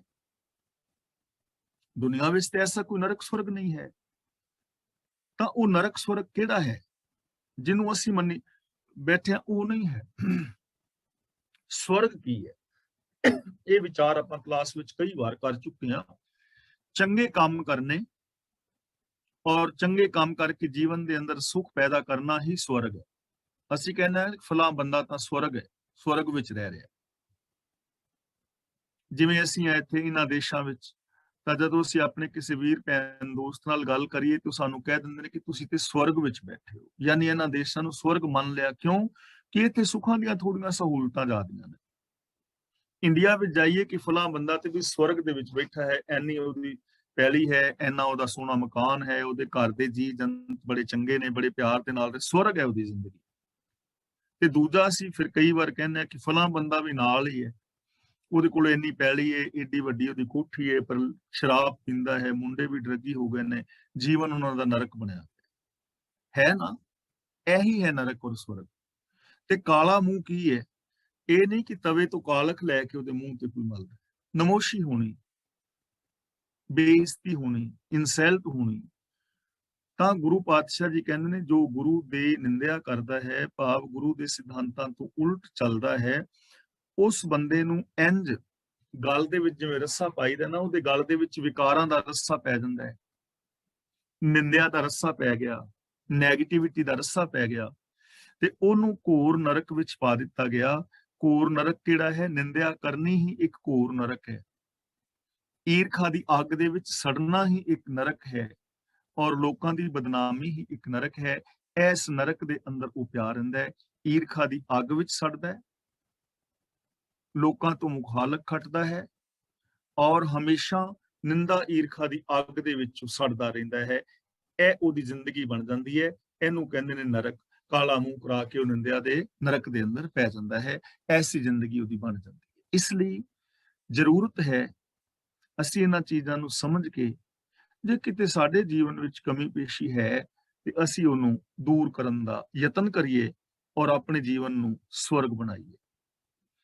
ਹੁਣ ਸਵਾਲ ਪੈਦਾ ਹੁੰਦਾ ਹੈ ਕਿ ਕੀ ਜੇ ਕੋਈ ਐਸੀ ਜ਼ਿੰਦਗੀ ਬਣਾ ਬੈਠਾ ਹੈ ਜਾਣ ਬੁੱਝ ਕੇ ਜਾਂ ਅਣਜਾਣਪੁਣੇ ਵਿੱਚ, ਕਈ ਵਾਰ ਤੇ ਹੁੰਦਾ ਹੈ ਕਿ ਬੰਦਾ ਜਾਣ ਬੁੱਝ ਕੇ ਉਹ ਕੰਮ ਕਰਦਾ ਹੈ ਕਿ ਮੈਂ ਤੇ ਕੰਮ ਕਰਨੇ ਹੀ ਕਰਨੇ, ਸਮਝ ਹੈ ਪਰ ਜਾਣ ਬੁੱਝ ਕੇ ਕਰਦਾ। ਕਈ ਵਾਰ ਬੰਦਾ ਹੁੰਦਾ ਹੈ ਕਿ ਅਣਜਾਣਪੁਣੇ ਚ ਕਰੀ ਜਾਂਦਾ, ਉਹਨੂੰ ਪਤਾ ਹੀ ਨਹੀਂ ਹੁੰਦਾ ਕਿ ਸਾਈਕੋਲੋਜੀਕਲ ਇਫੈਕਟ ਕੀ ਨੇ, ਮੇਰੇ ਬੋਲਾਂ ਦਾ ਅਸਰ ਦੂਜੇ ਤੇ ਕੀ ਹੋਏਗਾ, ਮੇਰੇ ਬੋਲਾਂ ਦਾ ਅਸਰ ਮੇਰੀ ਜ਼ਿੰਦਗੀ ਵਿੱਚ ਕੀ ਹੋਏਗਾ। ਕਈ ਵਾਰ ਬੰਦੇ ਨੂੰ ਪਤਾ ਹੀ ਨਹੀਂ ਹੁੰਦਾ ਤੇ ਉਹ ਐਸੇ ਕੰਮ ਜਿਹੜਾ ਹੈ ਉਹ ਕਰੀ ਜਾਂਦਾ ਹੈ। ਲੇਕਿਨ ਜਾਣੇ ਜਾਂ ਅਣਜਾਣੇ ਦੇ ਅੰਦਰ ਕੰਮ ਕਰਦਿਆਂ ਜੇ ਕਿਤੇ ਥੋੜੀ ਬਹੁਤੀ ਸਮਝ ਆ ਜਾਏ ਕਿ ਮੈਂ ਵੀ ਸੁਖੀ ਹੋਵਾਂ, ਕਿ ਮੇਰੀ ਜ਼ਿੰਦਗੀ ਦੁਖੀ ਹੋ ਗਈ ਹੈ ਤੇ ਮੈਂ ਵੀ ਆਪਣੇ ਜੀਵਨ ਨੂੰ ਬਦਲਾਂ, ਮੇਰੀ ਜ਼ਿੰਦਗੀ ਦੇ ਅੰਦਰ ਵੀ ਸੁਖ ਸ਼ਾਂਤੀ ਆਏ, ਤਾਂ ਫਿਰ ਕੀ ਐਸੇ ਮਨੁੱਖ ਵਾਸਤੇ ਕੋਈ ਰਾਸਤਾ ਹੈ ਜਾਂ ਕਿ ਸਾਰੇ ਰਾਹ ਬੰਦ ਨੇ? ਕਿ ਉਹਦੀ ਸਾਰੀ ਜ਼ਿੰਦਗੀ ਹੁਣ ਈਰਖਾ, ਦੁਐਸ਼ ਔਰ ਨਿੰਦਾ ਦੇ ਵਿੱਚ ਹੀ ਬੀਤੇਗੀ, ਜਾਂ ਕਿ ਐਸੀ ਜ਼ਿੰਦਗੀ ਜੋ ਨਰਕ ਘੋਰ ਬਣ ਚੁੱਕੀ ਹੈ, ਮੂੰਹ ਕਾਲਾ ਹੋ ਚੁੱਕਾ ਹੈ, ਕਿ ਉਹਦੇ ਵਾਸਤੇ ਵੀ ਕੋਈ ਰਾਸਤਾ ਹੈ ਜੇ ਉਹ ਬਚਣਾ ਚਾਹੇ? ਗੁਰੂ ਜੀ ਕਹਿੰਦੇ ਨੇ ਹਾਂ, ਨਿਰਾਸ਼ ਹੋਣ ਦੀ ਲੋੜ ਨਹੀਂ, ਆਸਾ ਦੀ ਕਿਰਨ ਹੈ। ਕਿਸੇ ਵੀ ਟਾਈਮ ਕੋਈ ਵੀ ਬੰਦਾ ਆਪਣੀ ਜ਼ਿੰਦਗੀ ਨੂੰ ਬਦਲ ਸਕਦਾ ਹੈ। ਜੇ ਤੁਸੀਂ ਗਲਤ ਡਾਇਰੈਕਸ਼ਨ ਤੇ ਜਾ ਰਹੇ ਹੋ, ਮੰਨ ਲਓ ਤੁਸੀਂ 100-200 ਕਿਲੋਮੀਟਰ ਗਲਤ ਚਲੇ ਗਏ, ਤੇ ਇਹਦਾ ਮਤਲਬ ਇਹ ਨਹੀਂ ਕਿ ਹੁਣ ਗਲਤ ਹੀ ਜਾਂਦੇ ਜਾਓ। ਜਿੱਥੇ ਜਾ ਕੇ ਪਤਾ ਲੱਗ ਜਾਏ ਉੱਥੋਂ ਤੁਸੀਂ ਯੂ ਟਰਨ ਲੈ ਸਕਦੇ ਹੋ, ਪੋਸੀਬਿਲਿਟੀ ਹੈ। ਜਿੱਥੇ ਵੀ ਪਤਾ ਲੱਗ ਜਾਏ ਉੱਥੋਂ ਯੂ ਟਰਨ ਲਿਆ ਜਾ ਸਕਦਾ ਹੈ। ਕੋਈ ਵੀ ਬੰਦਾ ਕਿਸੇ ਵੀ ਟਾਈਮ ਯੂ ਟਰਨ ਲੈ ਸਕਦਾ ਹੈ, ਸੰਭਾਵਨਾ ਹੈ। ਤਾਂ ਹੁਣ ਯੂ ਟਰਨ ਕੀ ਹੈ? ਅਗਲੇ ਪਾਸੇ ਸਾਨੂੰ ਅਗਲੀ ਪੰਕਤੀ ਵਿੱਚ ਦੱਸ ਰਹੇ ਨੇ, ਫਿਰ ਸਤਿਗੁਰ ਕੀ ਸਰਣੀ ਪਵੈ, ਇੱਥੇ ਵਿਸਰਾਮ ਲਗਾਣਾ ਹੈ, ਤਾਂ ਉਬਰੈ ਜਾਂ ਹਰ ਹਰ ਨਾਮ ਧਿਆਵੇ। ਹੁਣ ਗੁਰਦੇਵ ਪਾਤਸ਼ਾਹ ਜੀ ਕਹਿੰਦੇ ਨੇ ਫਿਰ ਨਿੰਦਾ ਰੂਪ ਘੋਰ ਨਰਕ ਵਿੱਚੋਂ ਤਾਂ ਹੀ ਬਚ ਸਕਦਾ ਹੈ ਜੇ ਸਤਿਗੁਰ ਦੀ ਸਰਣੀ ਪਵੇ। ਫਿਰ ਸਤਿਗੁਰ ਦੀ ਸਰਣੀ ਪਵੇ, ਜੇ ਮੁੜ ਕੇ ਫਿਰ ਉਹ ਗੁਰੂ ਦੀ ਸ਼ਰਨ ਵਿੱਚ ਆ ਜਾਏ, ਯਾਨੀ ਆਪਣੀ ਮੱਤ ਨੂੰ ਛੱਡ ਕੇ ਗੁਰੂ ਦੀ ਮੱਤ ਦਾ ਧਾਰਨੀ ਹੋ ਜਾਏ, ਤਾਂ ਉਭਰੇ, ਤਾਂ ਉਹ ਬਚ ਸਕਦਾ ਹੈ। ਤੇ ਗੁਰੂ ਦੀ ਸ਼ਰਨ ਵਿੱਚ ਆਣ ਕੇ ਕੀ ਕਰੇ, ਜਾਂ ਹਰ ਹਰ ਨਾਮ ਧਿਆਵੇ। ਨਾਮ ਦਾ ਮਤਲਬ ਹੁਕਮ, ਧਿਆਵੇ ਦਾ ਮਤਲਬ ਧਿਆਨ ਦੇ ਅੰਦਰ ਰੱਖੇ। ਰੱਬੀ ਰਜਾ ਦੇ ਅੰਦਰ ਜੇ ਜੁੜ ਜਾਏ, ਫਿਰ ਰੱਬੀ ਰਜਾ ਨੂੰ ਫੋਲੋ ਕਰਨ ਲੱਗ ਜਾਏ, ਤਾਂ ਉਹ ਬੰਦਾ ਵੀ ਬਚ ਸਕਦਾ ਹੈ, ਕਿਉਂਕਿ ਉਹਨੇ ਹੁਣ ਯੂ ਟਰਨ ਲੈ ਲਿਆ। ਔਰ ਐਸੇ ਯੂ ਟਰਨ ਲੈਣ ਵਾਲੇ ਬੜੇ ਲੋਕ ਨੇ ਜਿਹੜੇ ਬਚ ਗਏ, ਬਿਲਕੁਲ ਬਚ ਗਏ, ਉਹਨਾਂ ਦੀ ਜ਼ਿੰਦਗੀ ਬਿਲਕੁਲ ਸਾਫ਼ ਸੁਥਰੀ ਹੋ ਗਈ। ਜਿਨ੍ਹਾਂ ਦੇ ਵਿੱਚੋਂ 2-3 ਨਾਮ ਸਾਡੇ ਕੋਲ ਬੜੇ ਮਸ਼ਹੂਰ ਨੇ। ਸ਼ੇਖ ਸੱਜਣ ਹੈ, ਜਿਹੜਾ ਬੜਾ ਵੱਡਾ ਕਾਤਲ ਸੀ, ਲੋਕਾਂ ਦੀਆਂ ਲਾਸ਼ਾਂ ਖੁਰਦ-ਬੁਰਦ ਕਰ ਦਿੰਦਾ ਸੀ, ਆਉਣ ਜਾਣ ਵਾਲੇ ਲੋਕਾਂ ਦਾ ਸਮਾਨ ਲੁੱਟਦਾ ਸੀ। ਗੁਰੂ ਦੇ ਚਰਨਾਂ ਦੀ ਸ਼ਰਨ ਜਦੋਂ ਉਸਨੇ ਲੈ ਲਈ, ਤਾਂ ਉਹ ਸੱਜਣ ਦਾ ਕਤਲਗਾਹ ਗੁਰਦੁਆਰਾ ਬਣ ਗਿਆ। ਕੌਡਾ ਭੀਲ ਜੋ ਲੋਕਾਂ ਨੂੰ ਤਲ-ਤਲ ਕੇ ਮਾਰਦਾ ਸੀ ਨਾ ਤੇਲ ਵਿੱਚ, ਪਰ ਜਦੋਂ ਗੁਰੂ ਦੇ ਚਰਨਾਂ ਦੀ ਸ਼ਰਨ ਲਈ, ਤਾਂ ਤੇਲ ਦਾ ਕੜਾਇਆ ਖਤਮ ਹੋ ਗਿਆ, ਉਹਦੀ ਸੋਚ ਬਦਲ ਗਈ, ਲੋਕਾਂ ਨੂੰ ਜੀਵਨ ਦਾਨ ਦੇਣ ਵਾਲਾ ਬਣ ਗਿਆ। ਕਿਉਂਕਿ ਰਜਾ ਭਾਣੇ ਦੇ ਵਿੱਚ ਆ ਗਿਆ ਨਾ। ਭੂਮੀਆਂ ਚੋਰ ਹੈ, ਹੋਰ ਅਨੇਕਾਂ ਲੋਕ ਨੇ। ਸਾਡੀ ਆਪਣੀ ਜ਼ਿੰਦਗੀ ਦਾ ਤਜਰਬਾ ਹੈ, ਚਫੇਰੇ ਅਸੀਂ ਵੇਖਦੇ ਹਾਂ, ਕਈ ਸਾਰੇ ਲੋਕ ਬੜੇ ਐਸੇ ਸਨ ਜਿਹੜੇ ਡਰੱਗੀ ਸਨ, ਨਸ਼ਈ ਹੋ ਗਏ ਸਨ ਜਾਂ ਵਿਕਾਰੀ ਹੋ ਗਏ, ਪਰ ਉਹਨਾਂ ਨੇ ਆਪਣੇ ਜੀਵਨ ਨੂੰ ਬਦਲ ਲਿਆ, ਗੁਰੂ ਨਾਲ ਜੁੜ ਗਏ, ਉਹ ਅੱਜ ਬੜੇ ਚੰਗੀ ਜ਼ਿੰਦਗੀ ਜੀ ਰਹੇ ਨੇ। ਤਾਂ ਗੁਰੂ ਜੀ ਕਹਿੰਦੇ ਨੇ, ਜੇ ਕੋਈ ਐਸਾ ਮਨੁੱਖ ਜੋ ਆਪਣੇ ਜੀਵਨ ਨੂੰ ਨਰਕ ਬਣਾ ਚੁੱਕਾ ਹੈ, ਜਿਸ ਦੀ ਜ਼ਿੰਦਗੀ ਵਿੱਚ ਦੁਖਾਂਤ ਵਾਪਰ ਰਹੇ ਨੇ, ਜੇ ਉਹ ਗੁਰੂ ਦੇ ਚਰਨਾਂ ਦੀ ਸ਼ਰਨ ਲਵੇ, ਰੱਬੀ ਹੁਕਮ ਦੇ ਅੰਦਰ ਤੁਰੇ, ਤਾਂ ਉਹ ਬੰਦਾ ਵੀ ਬਚ ਸਕਦਾ ਹੈ। ਇਟ ਮੀਨਸ ਹਰ ਇਨਸਾਨ ਦੀ ਜ਼ਿੰਦਗੀ ਦੇ ਅੰਦਰ ਪੋਸੀਬਿਲਿਟੀ ਹੈ ਕਿ ਕਿਸੇ ਵੀ ਟਾਈਮ ਉਹ ਗੁਰੂ ਦੇ ਦੱਸੇ ਰਾਹ ਤੇ ਚੱਲ ਕੇ ਆਪਣੇ ਜੀਵਨ ਨੂੰ ਸਫਲ ਕਰ ਸਕਦਾ ਹੈ। ਹਰ ਬਾਤਾਂ ਆਖ ਸੁਣਾਏ ਨਾਨਕ, ਹਰ ਕਰਤੇ ਏਵੇਂ ਭਾਵੇ। ਏਵੇਂ ਨਹੀਂ ਪੜਨਾ, ਏਵੇਂ। ਬਾਤਾਂ ਨਹੀਂ ਪੜਨਾ, ਬਾਤਾਂ, ਕਿਉਂਕਿ ਸ਼ਬਦ ਹੈ ਬਾਤ। ਬਾਤ ਦੇ ਤੱਤੇ ਨਾਲ ਕੰਨਾਂ ਲਾ ਕੇ ਬਹੁਵਚਨੀ ਬਣਾਇਆ ਹੈ, ਤੇ ਜਦੋਂ ਵੀ ਕਿਸੇ ਚੀਜ਼ ਨੂੰ ਕੰਨਾਂ ਲਗਾ ਕੇ ਬਹੁਵਚਨੀ ਬਣਾਇਆ ਜਾਂਦਾ ਹੈ, ਉੱਥੇ ਬਿੰਦੀ ਦਾ ਉਚਾਰਨ ਹੁੰਦਾ ਹੈ। ਹਰ ਬਾਤਾਂ ਆਖ ਸੁਣਾਏ ਨਾਨਕ, ਹਰ ਕਰਤੇ ਏਵੇਂ ਭਾਵੇ। ਇੱਥੇ ਸੁਣਾਉਣ ਵਾਲਾ ਨਾਨਕ ਹੈ। ਨਾਨਕ ਦੇ ਕੱਕੇ ਥੱਲੇ ਔਂਕੜ ਹੈ, ਕਰਤਾ ਕਾਰਕ ਇੱਕ ਵਚਨ ਪੁਲਿੰਗ ਸ਼ਬਦ ਹੈ। ਜੇ ਨਾਨਕ ਦੇ ਕੱਕੇ ਥੱਲੇ ਔਂਕੜ ਨਾ ਹੁੰਦਾ, ਤਾਂ ਫਿਰ ਇਹਦਾ ਮੀਨਿੰਗ ਹੋਣਾ ਸੀ ਹੇ ਨਾਨਕ। ਪਰ ਇੱਥੇ ਗੁਰੂ ਜੀ ਆਪਣੀ ਗੱਲ ਕਰ ਰਹੇ ਨੇ, ਆਪਣੇ ਰਾਹੀਂ। ਨਾਨਕ ਪਰਮਾਤਮਾ ਦੇ ਦਰ ਦੀਆਂ ਗੱਲਾਂ ਆਖ ਕੇ ਸੁਣਾ ਰਿਹਾ ਹੈ। ਗੁਰੂ ਜੀ ਆਪਣੀ ਗੱਲ ਕਰ ਰਹੇ ਨੇ ਕਿ ਨਾਨਕ ਪਰਮਾਤਮਾ ਦੇ ਦਰ ਦੀਆਂ ਗੱਲਾਂ ਆਖ ਕੇ ਸੁਣਾ ਰਿਹਾ ਹੈ। ਕੀ ਸੁਣਾ ਰਿਹਾ ਹੈ? ਹਰ ਕਰਤੇ ਐਵੇਂ ਭਾਵੇ। ਕਰਤੇ ਰੱਬ ਨੂੰ ਐਵੇਂ ਹੀ ਪਾਉਂਦਾ ਹੈ, ਭਾਵ ਕਿ ਹੁਕਮ ਦੇ ਅੰਦਰ ਹੀ ਜੋ ਨਿੰਦਾ ਆਦਿਕ ਕਰੇਗਾ ਉਹ ਦੁਖੀ ਹੋਵੇਗਾ, ਔਰ ਜੋ ਗੁਰੂ ਦੇ ਦੱਸੇ ਰਾਹਾਂ ਤੇ ਚੱਲੇਗਾ ਉਹ ਸੁਖੀ ਹੋਵੇਗਾ। ਕਰਤੇ ਦਾ ਭਾਣਾ ਹੀ ਇਹ ਹੈ। ਭਾਵੇ ਦਾ ਮਤਲਬ ਪਾਉਂਦਾ ਹੈ, ਕਰਤੇ ਦਾ ਸਿਸਟਮ ਹੀ ਇਹ ਹੈ।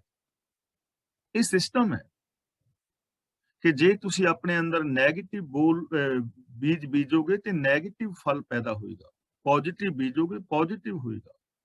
ਜੇ ਆਪਣੀ ਸੋਚ ਨੂੰ ਮਾੜੀ ਬਣਾ ਲੋਗੇ, ਜੀਵਨ ਦੁਖੀ ਹੋ ਜਾਏਗਾ। ਜੇ ਸੋਚ ਨੂੰ ਚੰਗੀ ਬਣਾ ਲੋਗੇ, ਚੰਗੀ ਬਣ ਜਾਏਗੀ। ਸਿਸਟਮ ਹੈ ਨਾ, ਇਸੇ ਨੂੰ ਪਾਣਾ ਕਹਿੰਦੇ ਨੇ ਕਿ ਪ੍ਰਭੂ ਨੂੰ ਇਹੀ ਪਾਉਂਦਾ ਹੈ, ਪ੍ਰਭੂ ਦਾ ਇਹੀ ਪਾਣਾ ਹੈ, ਕੁਦਰਤ ਦਾ ਇਹੀ ਨੇਮ ਹੈ। ਜੈਸਾ ਬੀਜੋਗੇ ਵੈਸਾ ਹੀ ਵੱਢੋਗੇ। ਮਹਿਲਾ ਚੌਥਾ। ਪੂਰੇ ਗੁਰ ਕਾ ਹੁਕਮ ਨਾ ਮੰਨੈ, ਮੰਨੇ ਨਹੀਂ ਪੜਨਾ, ਮੰਨੈ। ਉਹ ਮਨਮੁਖ ਅਗਿਆਨ ਮੁੱਠਾ ਬਿਖ ਮਾਇਆ। ਬਿਖ ਦਾ ਮਤਲਬ ਜ਼ਹਿਰ, ਮਨਮੁਖ ਦਾ ਮਤਲਬ ਆਪ ਹੁਦਰਾ, ਤੇ ਮੁੱਠਾ ਦਾ ਮਤਲਬ ਹੁੰਦਾ ਹੈ ਠੱਗਿਆ ਹੋਇਆ। ਜਿਸ ਨੂੰ ਕਿਸੇ ਨੇ ਠੱਗ ਲਿਆ ਗਿਆ ਹੋਵੇ, ਅਸੀਂ ਕਹਿੰਦੇ ਫਲਾਂ ਬੰਦਾ ਤਾਂ ਠੱਗਿਆ ਗਿਆ ਵਿਚਾਰਾ। ਠੱਗੇ ਗਏ ਨੂੰ ਕਹਿੰਦੇ ਨੇ ਮੁੱਠਾ, ਠੱਗਿਆ ਗਿਆ। ਹੁਣ ਇਸ ਦੁਨੀਆ ਦੇ ਵਿੱਚ ਠੱਗਿਆ ਹੋਇਆ ਬੰਦਾ ਕੌਣ? ਜਿਹਦਾ ਸਾਰਾ ਕੁਝ ਹੀ ਠੱਗਿਆ ਗਿਆ ਹੈ, ਜਿਹੜਾ ਸਾਰਾ ਕੁਝ ਠਗਾ ਬੈਠਾ ਹੈ, ਲੁਟਾ ਬੈਠਾ ਹੈ। ਗੁਰੂ ਜੀ ਕਹਿੰਦੇ ਨੇ ਜੋ ਮਨੁੱਖ ਪੂਰੇ ਗੁਰੂ ਦਾ ਹੁਕਮ ਨਹੀਂ ਮੰਨਦਾ, ਜੋ ਰਜਾ ਭਾਣੇ ਵਿੱਚ ਨਹੀਂ ਤੁਰਦਾ, ਜੋ ਗੁਰੂ ਦੇ ਦਿੱਤੇ ਵੇ ਆਫ ਲਾਈਫ ਨੂੰ ਨਹੀਂ ਅਪਣਾਉਂਦਾ, ਉਹ ਮਨਮੁਖ, ਉਹ ਆਪਣੇ ਮਨ ਦੇ ਪਿੱਛੇ ਤੁਰਨ ਵਾਲਾ। ਅਗਿਆਨ ਦਾ ਮਤਲਬ ਬੇਸਮਝ ਬੰਦਾ, ਮੁੱਠਾ ਦਾ ਮਤਲਬ ਠੱਗਿਆ ਗਿਆ, ਬਿਖ ਮਾਇਆ ਦਾ ਮਤਲਬ ਮਾਇਆ ਰੂਪ ਜ਼ਹਿਰ ਦਾ ਠੱਗਿਆ ਹੋਇਆ ਹੈ। ਜੋ ਗੁਰੂ ਦੇ ਦੱਸੇ ਰਾਹ ਤੇ ਨਹੀਂ ਤੁਰਦਾ, ਉਹ ਬੇਸਮਝ ਅਗਿਆਨੀ ਬੰਦਾ ਮਾਇਆ ਦੇ ਜ਼ਹਿਰ ਦਾ ਠੱਗਿਆ ਹੋਇਆ ਹੈ। ਮਾਇਆ ਦੇ ਜ਼ਹਿਰ ਨੇ ਉਹਨੂੰ ਠੱਗ ਲਿਆ। ਹੁਣ ਮਾਇਆ ਕੀ ਹੈ, ਇਸ ਬਾਰੇ ਤਾਂ ਕਰੀਬ ਕਲਾਸ ਤੇ ਸਾਰੇ ਵੀਰ ਭੈਣਾਂ ਤੁਸੀਂ ਸਪਸ਼ਟ ਹੋ। ਮਾਇਆ ਪੈਸੇ ਨੂੰ ਨਹੀਂ ਕਹਿੰਦੇ, ਮਾਇਆ ਔਰਤ ਜਾਂ ਪ੍ਰੋਪਰਟੀ ਨੂੰ ਨਹੀਂ ਕਹਿੰਦੇ। ਮਾਇਆ ਇੱਕ ਸੋਚ ਹੈ, ਸਾਡੀ ਉਹ ਸੋਚ ਜੋ ਸਾਨੂੰ ਸਾਰਿਆਂ ਦੇ ਨਾਲ ਰੱਬ ਵਰਗਾ ਪਿਆਰ ਵਿਹਾਰ ਨਹੀਂ ਕਰਨ ਦਿੰਦੀ। ਸਾਡੀ ਉਹ ਸੋਚ ਜੋ ਸਾਡੇ ਅੰਦਰ ਸੈਲਫਿਸ਼ਨੈਸ ਪੈਦਾ ਕਰਦੀ ਹੈ। ਸਾਡੀ ਉਹ ਸੋਚ ਜੋ ਸਾਡੇ ਅੰਦਰ ਮੇਰ ਤੇਰ ਦੇ ਵਿਤਕਰੇ ਪੈਦਾ ਕਰਦੀ ਹੈ, ਉਹ ਸੋਚ ਮਾਇਆ ਹੈ। ਤੇ ਬੰਦਾ ਇਸ ਸੋਚ ਦਾ ਠੱਗਿਆ ਹੋਇਆ ਹੈ। ਉਹ ਜਿਹੜਾ ਬੰਦਾ ਗੁਰੂ ਦੇ ਦੱਸੇ ਰਾਹ ਤੇ ਨਹੀਂ ਤੁਰਦਾ, ਉਹਨੂੰ ਇਸ ਸੋਚ ਨੇ ਠੱਗਿਆ ਹੋਇਆ ਹੈ। ਤੇ ਠੱਗਿਆ ਉਹਦਾ ਕੀ ਗਿਆ ਹੈ? ਦੇਖੋ, ਜੇ ਇਸ ਸੋਚ ਦਾ ਧਾਰਨੀ ਨਾ ਹੁੰਦਾ, ਗੁਰੂ ਦੀ ਸੋਚ ਦਾ ਧਾਰਨੀ ਹੁੰਦਾ, ਤਾਂ ਉਸ ਮਨੁੱਖ ਦੀ ਜ਼ਿੰਦਗੀ ਵਿੱਚ ਸਤ, ਸੰਤੋਖ, ਦਇਆ, ਧਰਮ, ਧੀਰਜ, ਗਿਆਨ, ਵੈਰਾਗ, ਨਿਮਾਨਤਾ, ਸੇਵਾ, ਸਿਮਰਨ, ਪ੍ਰੇਮ, ਕੁਰਬਾਨੀ, ਇਨਸਾਨੀਅਤ ਆਦਿਕ ਸ਼ੁਭ ਗੁਣ ਹੋਣੇ ਸਨ। ਚੜ੍ਹਦੀ ਕਲਾ ਵਿੱਚ ਉਹਨੇ ਹੋਣਾ ਸੀ। ਉਹਨੇ ਅੰਦਰੋਂ ਬਾਹਰੋਂ ਖੁਸ਼ ਔਰ ਪ੍ਰਸੰਨ ਹੋਣਾ ਸੀ। ਲੇਕਿਨ ਇਹ ਸਾਰੇ ਗੁਣ ਉਹਦੇ ਲੁੱਟੇ ਗਏ। ਪ੍ਰਸੰਨਤਾ ਉਹਦੀ ਲੁੱਟੀ ਗਈ, ਖੁਸ਼ੀਆਂ ਉਹਦੀਆਂ ਖਤਮ ਹੋ ਗਈਆਂ, ਅੰਦਰੇ ਅੰਦਰ ਜਲਨ ਔਰ ਸੜਨ ਉਹਦੇ ਅੰਦਰ ਪੈਦਾ ਹੋ ਗਈ। ਲੁੱਟਿਆ ਗਿਆ ਨਾ ਸਾਰਾ ਕੁਝ। ਇਸ ਲਈ ਜੇ ਅਸੀਂ ਚਾਹੁੰਦੇ ਹਾਂ ਕਿ ਸਾਡਾ ਇਹ ਜੀਵਨ ਲੁਟੀਨ ਤੋਂ ਬਚ ਜਾਏ, ਤਾਂ ਸਾਨੂੰ ਮਨਮੁਖਤਾ ਛੱਡ ਕੇ ਗੁਰਮੁਖਤਾ ਦਾ ਰਾਹ ਅਖਤਿਆਰ ਕਰਨਾ ਚਾਹੀਦਾ ਹੈ। ਜੀਵਨ ਤਾਂ ਜੀਣਾ ਹੀ ਹੈ, ਤਾਂ ਫਿਰ ਚੰਗੀ ਤਰ੍ਹਾਂ ਜੀ ਲਵੀਏ, ਫਿਰ ਗੁਰੂ ਦੇ ਦੱਸੇ ਰਾਹ ਤੇ ਚੱਲ ਕੇ ਜੀ ਲਵੀਏ। ਨਾਲੇ ਜੀਵਨ ਆਸਾਨ ਹੋ ਜਾਏਗਾ, ਨਾਲ ਜੀਵਨ ਵਿੱਚ ਖੁਸ਼ੀਆਂ ਹੋ ਜਾਣਗੀਆਂ, ਨਾਲ ਸਾਨੂੰ ਮਾਣ ਆਦਰ ਵੀ ਮਿਲੇਗਾ। ਪਰ ਗੁਰੂ ਜੀ ਕਹਿੰਦੇ ਨੇ, ਜੋ ਪੂਰੇ ਗੁਰੂ ਦਾ ਹੁਕਮ ਨਹੀਂ ਮੰਨਦਾ, ਉਹ ਆਪ ਹੁਦਰਾ ਮਨੁੱਖ ਅਗਿਆਨੀ ਹੈ ਔਰ ਮਾਇਆ ਰੂਪ ਜ਼ਹਿਰ ਦਾ ਠੱਗਿਆ ਹੋਇਆ ਹੈ। ਤੇ ਉਹਦੀ ਨਿਸ਼ਾਨੀ ਕੀ? ਉਸ ਅੰਦਰ ਕੂੜੋ ਕਰ ਬੁਝੇ। ਇਹਨੂੰ ਉਸ ਨਹੀਂ ਪੜਨਾ, ਉਸ ਥੋੜਾ ਲਮਕਾ ਕੇ, ਕਿਉਂਕਿ ਊੜੇ ਦਾ ਮੂੰਹ ਖੁੱਲਾ ਹੈ। ਉਸ ਅੰਦਰ ਕੂੜ, ਇੱਥੇ ਵਿਸਰਾਮ ਲਾਵਾਂਗੇ। ਕੂੜੋ ਕਰ ਬੁਝੇ, ਉਹਦੇ ਆਪਣੇ ਅੰਦਰ ਝੂਠ ਹੈ ਤੇ ਉਹ ਹਰ ਇੱਕ ਨੂੰ ਝੂਠਾ ਸਮਝਦਾ ਹੈ। ਉਸ ਅੰਦਰ ਕੂੜੋ ਕਰ ਬੁਝੇ, ਉਹਦੇ ਆਪਣੇ ਅੰਦਰ ਝੂਠ ਹੈ ਤੇ ਉਹਦੇ ਜੀਵਨ ਦਾ ਵਰਤਾਰਾ ਦੋ ਤਰ੍ਹਾਂ ਦਾ ਹੈ। ਕੂੜੋ ਕਰ ਬੁਝੇ, ਉਸ ਆਪਣੇ ਝੂਠ ਨੂੰ ਹੀ ਉਹ ਸੱਚ ਸਮਝਦਾ ਹੈ, ਉਸ ਝੂਠ ਨੂੰ ਹੀ ਜ਼ਿੰਦਗੀ ਸਮਝਦਾ ਹੈ ਕਿ ਇਹ ਹੀ ਜ਼ਿੰਦਗੀ ਹੈ। ਉਹ ਆਪਣੀ ਝੂਠੀ ਜ਼ਿੰਦਗੀ ਨੂੰ ਹੀ ਸੱਚ ਸਮਝ ਰਿਹਾ ਹੈ, ਉਹਨੂੰ ਹੀ ਜਾਣ ਰਿਹਾ ਹੈ। ਦੂਜਾ ਵਰਤਾਰਾ ਉਹਦਾ ਇਹ ਹੈ ਕਿ ਉਹ ਦੂਜਿਆਂ ਨੂੰ ਵੀ ਝੂਠਾ ਸਮਝ ਲੈਂਦਾ ਹੈ, ਕਿਉਂਕਿ ਜਿਹੋ ਜਿਹੀ ਬਿਰਤੀ ਆਪਣੇ ਅੰਦਰ ਹੋਏਗੀ, ਦੂਜਿਆਂ ਨੂੰ ਵੀ ਬੰਦਾ ਉਸ ਟਾਈਪ ਦਾ ਸਮਝਣ ਲੱਗ ਜਾਂਦਾ ਹੈ। ਹੁਣ ਉਹਦੇ ਅੰਦਰ ਕੂੜ ਹੈ ਤੇ ਉਹ ਕੂੜ ਨੂੰ, ਝੂਠ ਨੂੰ ਹੀ ਚੰਗਾ ਸਮਝੀ ਬੈਠਾ ਹੈ, ਝੂਠ ਨੂੰ ਹੀ ਉਹ ਜੀਵਨ ਸਮਝ ਬੈਠਾ ਹੈ। ਤੇ ਉਹਦਾ ਰਿਜ਼ਲਟ ਕੀ ਨਿਕਲ ਰਿਹਾ ਹੈ? ਅਣਹੋਂਦੇ ਝਗੜੇ ਦਈ ਉਸ ਦੇ ਗੱਲ ਪਾਇਆ। ਇਹਨੂੰ ਦਈ ਪੜਨਾ ਹੈ, ਦਈਏ ਨਹੀਂ, ਦਈ ਸ਼ਬਦ ਅਸਲੀ ਸ਼ੁੱਧ ਸ਼ਬਦ ਹੈ ਦਈ। ਜਦੋਂ ਦਈਏ ਦੇ ਨਾਲ ਸਿਹਾਰੀ ਹੋਵੇ ਤਾਂ ਇਹਦਾ ਮੀਨਿੰਗ ਬਦਲਦਾ ਹੈ। ਦਇਆ ਦਾ ਮਤਲਬ ਇੱਥੇ ਹੈ ਰੱਬ ਨੇ, ਦਿਆਲੂ ਨੇ। ਜਿੱਥੇ ਇਹ ਥੱਲੇ ਔਂਕੜ ਹੋਏਗਾ, ਉੱਥੇ ਇਹ ਸ਼ਬਦ ਕਰਤਾ ਕਾਰਕ ਇੱਕ ਵਚਨ ਹੋਏਗਾ। ਤਾਂ ਅਣਹੋਂਦੇ ਝਗੜੇ ਦਈ ਉਸ ਤੇ ਗੱਲ ਪਾਇਆ। ਇਸ ਵਾਸਤੇ ਖਸਮ ਨੇ ਝੂਠ ਤੋਂ ਬੋਲਣ ਵਾਲੇ ਪੈਦਾ ਹੋਏ ਝਗੜੇ, ਵਿਅਰਥ ਝਗੜੇ ਉਹਦੇ ਗੱਲ ਪਾ ਦਿੱਤੇ ਨੇ। ਅਣਹੋਂਦੇ ਝਗੜੇ ਦਾ ਮਤਲਬ ਜਿਨ੍ਹਾਂ ਝਗੜਿਆਂ ਦੀ ਕੋਈ ਹੋਂਦ ਹੀ ਨਹੀਂ ਹੈ, ਜਿਨ੍ਹਾਂ ਝਗੜਿਆਂ ਦੀ ਕੋਈ ਹੋਂਦ ਹੀ ਨਹੀਂ ਹੈ, ਉਹ ਝਗੜੇ ਉਹਦੇ ਗੱਲ ਦੇ ਅੰਦਰ ਪੈ ਜਾਂਦੇ ਨੇ। ਕਿਸੇ ਸਿਆਣੇ ਨੇ ਬਹੁਤ ਵਧੀਆ ਇੱਕ ਗੱਲ ਕਹੀ ਹੈ, ਆਮ ਜੋ ਵਰਤਾਰਾ ਵਰਤਦਾ ਹੈ ਕਿ ਪਤੀ ਔਰ ਪਤਨੀ ਦੋਵੇਂ ਮਿਲ ਕੇ ਸਾਰੀ ਜ਼ਿੰਦਗੀ ਉਹਨਾਂ ਝਗੜਿਆਂ ਦਾ ਹੱਲ ਲੱਭਦੇ ਨੇ ਜਿਹੜੇ ਝਗੜੇ ਹੁੰਦੇ ਹੀ ਨਹੀਂ। ਪਤੀ ਪਤਨੀ ਸਾਰੀ ਜ਼ਿੰਦਗੀ ਉਹਨਾਂ ਝਗੜਿਆਂ ਦਾ ਹੱਲ ਲੱਭਦੇ ਨੇ ਜਿਹੜੇ ਝਗੜੇ ਹੁੰਦੇ ਹੀ ਨਹੀਂ, ਜਾਂ ਉਹਨਾਂ ਝਗੜਿਆਂ ਵਾਸਤੇ ਲੜ ਰਹੇ ਨੇ ਜਿਹੜੇ ਝਗੜੇ ਹੈ ਹੀ ਨਹੀਂ। ਅਣਹੋਂਦੇ ਵਿਅਰਥ ਝਗੜੇ, ਬੇਕਾਰ ਦੇ ਝਗੜੇ ਜਿਹੜੇ ਹੈ ਹੀ ਨਹੀਂ, ਉਹ ਝਗੜੇ ਗੱਲ ਵਿੱਚ ਪਾਈ ਫਿਰਦੇ ਨੇ। ਝੂਠ ਤੋਂ ਪੈਦਾ ਹੋਣ ਵਾਲੇ ਜਿਹੜੇ ਝਗੜੇ ਨੇ, ਵਾਦ ਵਿਵਾਦ ਨੇ, ਜਿਨ੍ਹਾਂ ਦੀ ਹੋਂਦ ਹੀ ਨਹੀਂ ਸੀ, ਉਹ ਨਿਕੰਮੇ ਝਗੜੇ ਉਸ ਬੰਦੇ ਦੇ ਗੱਲ ਵਿੱਚ ਪੈ ਜਾਂਦੇ ਨੇ ਔਰ ਸਾਰੀ ਜ਼ਿੰਦਗੀ ਝਗੜਦਾ, ਲੜਦਾ, ਖਿੱਚਦਾ ਹੀ ਆਪਣੇ ਜੀਵਨ ਬਿਤਾ ਦਿੰਦਾ ਹੈ। ਨਿੱਕੇ ਨਿੱਕੇ ਝੂਠ ਬੋਲ ਬੋਲ ਕੇ, ਪਤਨੀ ਨੇ ਝੂਠ ਬੋਲਤਾ ਤਾਂ ਘਰ ਦੇ ਵਿੱਚ ਕਲੇਸ਼, ਪਤੀ ਨੇ ਝੂਠ ਬੋਲ ਦਿੱਤਾ ਤਾਂ ਘਰ ਦੇ ਵਿੱਚ ਕਲੇਸ਼, ਜੇ ਕਿਤੇ ਨੂੰਹ ਪੁੱਤਰ ਨਾਲ ਗੜਬੜ ਹੋ ਗਈ ਤਾਂ ਕਲੇਸ਼, ਜੇ ਇੱਕ ਦੂਜੇ ਦੇ ਨਾਲ ਝੂਠ ਬੋਲ ਲਿਆ ਤਾਂ ਕਲੇਸ਼। ਝੂਠ ਕਰਕੇ ਝਗੜੇ ਨੇ ਜਿੰਨੇ ਵੀ ਨੇ ਦੁਨੀਆ ਅੰਦਰ, ਚਾਹੇ ਉਹ ਰਿਸ਼ਵਤਖੋਰੀ, ਚੋਰ ਬਜ਼ਾਰੀ, 2 ਨੰਬਰ ਦੇ ਧੰਦੇ, ਕੁਝ ਵੀ ਹੈ, ਝੂਠ ਕਰਕੇ। ਇਹੋ ਜਿਹੇ ਝਗੜੇ ਸਾਡੇ ਗਲਾਂ ਦੇ ਵਿੱਚ ਪਏ ਹੋਏ ਨੇ। ਆਮ ਬੰਦਾ ਆਪਣੇ ਗਲਾਂ ਦੇ ਸ਼ਿੰਗਾਰ ਬਣਾਈ ਫਿਰਦਾ ਹੈ ਝਗੜੇ। ਨਨਾਣ ਭਰਜਾਈ ਲੜ ਰਹੀਆਂ ਨੇ, ਨੂੰਹ ਸੱਸ ਲੜ ਰਹੀਆਂ ਨੇ, ਪਤੀ ਪਤਨੀ ਲੜ ਰਹੇ ਨੇ, ਭਰਾ ਭਰਾ ਲੜ ਰਹੇ ਨੇ, ਤੇ ਜਦੋਂ ਗੱਲ ਪੁੱਛੀ ਤੇ ਗੱਲ ਕੁਛ ਵੀ ਨਹੀਂ। ਉਹਨੂੰ ਆਮ ਕਹਾਵਤ ਨਾ, ਖੋਦਿਆ ਪਹਾੜ ਤੇ ਨਿਕਲੀ ਚੂਹੀ, ਤੇ ਉਹ ਵੀ ਮਰੀ ਹੋਈ। ਜੇ ਆਉਂਦੀ ਹੁੰਦੀ ਚਲੋ ਭੱਜ ਹੀ ਜਾਂਦੀ, ਉਹ ਵੀ ਮਰੀ। ਮਰੀਆਂ ਚੂਹੀਆਂ, ਮਰੇ ਝਗੜੇ, ਕਿ ਇਹਨੇ ਮੈਨੂੰ ਇਹ ਕਹਿ ਦਿੱਤਾ, ਇਹਨੇ ਮੈਨੂੰ ਇਹ ਕਹਿ ਦਿੱਤਾ। ਇਹਨਾਂ ਗੱਲਾਂ ਤੋਂ ਲੜਦੇ ਫਿਰਨੇ। ਹੁਣ ਕਹਿਣ ਨਾਲ ਕੀ ਹੋ ਗਿਆ, ਅਗਲੇ ਦੀ ਜ਼ਬਾਨ ਹੈ, ਕਹਿ ਦਿੱਤਾ ਕਹਿ ਦਿੱਤਾ। ਕਿੰਨੇ ਸਾਰੇ ਅਣਹੋਂਦੇ ਝਗੜੇ ਗਲਾਂ ਦੇ ਵਿੱਚ ਲੋਕ ਪਾਈ ਫਿਰਦੇ ਨੇ। ਬਾਕੀ ਲੋਕਾਂ ਨੂੰ ਜੇ ਛੱਡ ਵੀ ਦਈਏ, ਧਾਰਮਿਕ ਲੋਕਾਂ ਨੂੰ ਅਸੀਂ ਵੇਖੀਏ ਤਾਂ ਸ਼ਰਮ ਦੇ ਨਾਲ ਕਹਿਣਾ ਪੈਂਦਾ ਹੈ, ਗੁਰਦੁਆਰਿਆਂ ਦੇ ਵਿੱਚ ਤੁਸੀਂ ਵੇਖੋ, ਹੁਣ YouTube ਤੇ ਪਾਓ ਗੁਰਦੁਆਰਾ ਫਾਈਟ, ਐਵੇਂ ਪਾ ਦਿਓ, ਮੇਰੀਆਂ ਵੀਡੀਓਜ਼ ਆ ਜਾਂਦੀਆਂ ਨੇ, ਇੱਕ ਦੂਜੇ ਦੀਆਂ ਪੱਗਾਂ ਲਾ ਰਹੇ ਨੇ। ਧਾਰਮਿਕ ਲੋਕਾਂ ਨੂੰ ਤਾਂ ਨਹੀਂ ਲੜਨਾ ਚਾਹੀਦਾ। ਜਿਹੜਾ ਬੰਦਾ ਧਾਰਮਿਕ ਅਖਵਾਰਿਆ ਹੈ, ਮੈਂ ਗੁਰੂ ਵਾਲਾ ਹਾਂ, ਚਾਹੇ ਉਹ ਹਿੰਦੂ, ਮੁਸਲਮਾਨ, ਸਿੱਖ, ਈਸਾਈ ਕੋਈ ਵੀ ਹੈ, ਜਿਹੜਾ ਵੀ ਆਪਣੇ ਆਪ ਨੂੰ ਧਰਮੀ ਅਖਵਾਉਂਦਾ ਹੈ, ਉਹਦੀ ਤਾਂ ਇਹ ਕਰਮ ਨਹੀਂ ਚਾਹੀਦੇ ਕਿ ਉਹ ਧਾਰਮਿਕ ਲੋਕ ਲੜਨ। ਇੱਕ ਧਰਮ ਦਾ ਬੰਦਾ ਦੂਜੇ ਧਰਮ ਦੇ ਨਾਲ ਲੜ ਰਿਹਾ ਹੈ, ਵੈਰੀ ਨੇ। ਇੱਕ ਹੀ ਧਰਮ ਨੂੰ ਮੰਨਣ ਵਾਲੇ ਆਪਣੇ ਹੀ ਧਰਮ ਨੂੰ ਮੰਨਣ ਵਾਲਿਆਂ ਦੇ ਵੈਰੀ ਨੇ। ਇਸਲਾਮ ਦੇ ਵਿੱਚ ਵੇਖ ਲਓ, ਸ਼ੀਆ ਔਰ ਸੁੰਨੀ ਦਾ ਬੜਾ ਵੱਡਾ ਟਕਰਾਵ ਹੈ, ਖੂਨੀ ਟਕਰਾਵ ਹੁੰਦਾ ਉਹਨਾਂ ਦਾ। ਈਸਾਈ ਨੇ ਪ੍ਰੋਟੈਸਟੈਂਟੀ ਔਰ ਕੈਥੋਲਿਕ, ਇਹਨਾਂ ਦੀ ਆਪਸ ਵਿੱਚ ਨਹੀਂ ਬਣਦੀ। ਬੌਧ ਧਰਮ ਦਾ ਇਹ ਹਾਲ ਹੈ, ਜੈਨ ਧਰਮ ਦਾ ਇਹ ਹਾਲ ਹੈ। ਤੇ ਜੇ ਸਿੱਖਾਂ ਵੱਲ ਵੇਖੀਏ ਤੇ ਤੋਬਾ ਮੇਰੇ ਖੁਦਾ ਦੀ, ਇੱਥੇ ਤੇ ਕੰਨਾਂ ਨੂੰ ਹੱਥ ਨਾ, ਜਿੰਨੇ ਸਿੱਖ ਉਨੀਆਂ ਮਰਿਆਦਾਵਾਂ, ਜਿੰਨੇ ਬਾਬੇ ਉਨੀਆਂ ਮਰਿਆਦਾਵਾਂ। ਤਾਂ ਇਹ ਅਣਹੋਂਦੇ ਝਗੜੇ ਨੇ ਸਾਰੇ। ਜਿਹੜਾ ਬੰਦਾ ਪੂਰੇ ਗੁਰੂ ਦਾ ਹੁਕਮ ਨਹੀਂ ਮੰਨਦਾ, ਉਹਦੇ ਅੰਦਰ ਕੂੜ ਹੈ, ਉਹ ਕੂੜ ਨੂੰ ਹੀ ਆਪਣੀ ਜ਼ਿੰਦਗੀ ਸਮਝੀ ਬੈਠਾ ਹੈ। ਉਸ ਕੂੜ ਕਰਕੇ ਉਹਦੇ ਗਲ ਦੇ ਅੰਦਰ ਝਗੜੇ ਪਏ ਹੋਏ ਨੇ। ਇੱਕ ਦੋ ਵਾਰੀ ਅਸੀਂ ਵਿਚਾਰ ਕੀਤੀ ਹੈ ਨਾ, ਖਾਸ ਕਰਕੇ ਭੋਗ ਲਵਾਉਣ ਵਾਲੀ ਗੱਲ ਦੇ ਉੱਤੇ ਕਿੰਨਾ ਵਾਦ ਵਿਵਾਦ ਸੀ ਨਾ, ਕਿਉਂਕਿ ਅਸੀਂ ਸਮਝ ਬੈਠੇ ਹਾਂ ਵੀ ਰੱਬ ਖਾਂਦਾ ਹੈ ਕੁਛ। ਤੇ ਜੇਕਰ ਹੁਣ ਗੱਲ ਹੀ ਗਲਤ ਹੈ ਤੇ ਫਿਰ ਇਸ ਗੱਲ ਤੋਂ ਵਿਵਾਦ ਜਿਹੜਾ ਹੋਏਗਾ, ਉਹ ਵਿਵਾਦ ਵੀ ਗਲਤ ਹੀ ਹੋਣਾ ਹੈ। ਇਹੋ ਜਿਹੇ ਕਿੰਨੇ ਕੂੜੇ ਝਗੜੇ ਉਸ ਬੰਦੇ ਦੇ ਗਲ ਵਿੱਚ ਪੈ ਜਾਂਦੇ ਨੇ ਜੋ ਗੁਰੂ ਦੀ ਦੱਸੇ ਰਾਹ ਤੇ ਨਹੀਂ ਤੁਰਦਾ, ਸੱਚ ਨੂੰ ਨਹੀਂ ਅਪਣਾਉਂਦਾ, ਜੋ ਸਿਸਟਮ ਨੂੰ ਫੋਲੋ ਨਹੀਂ ਕਰਦਾ।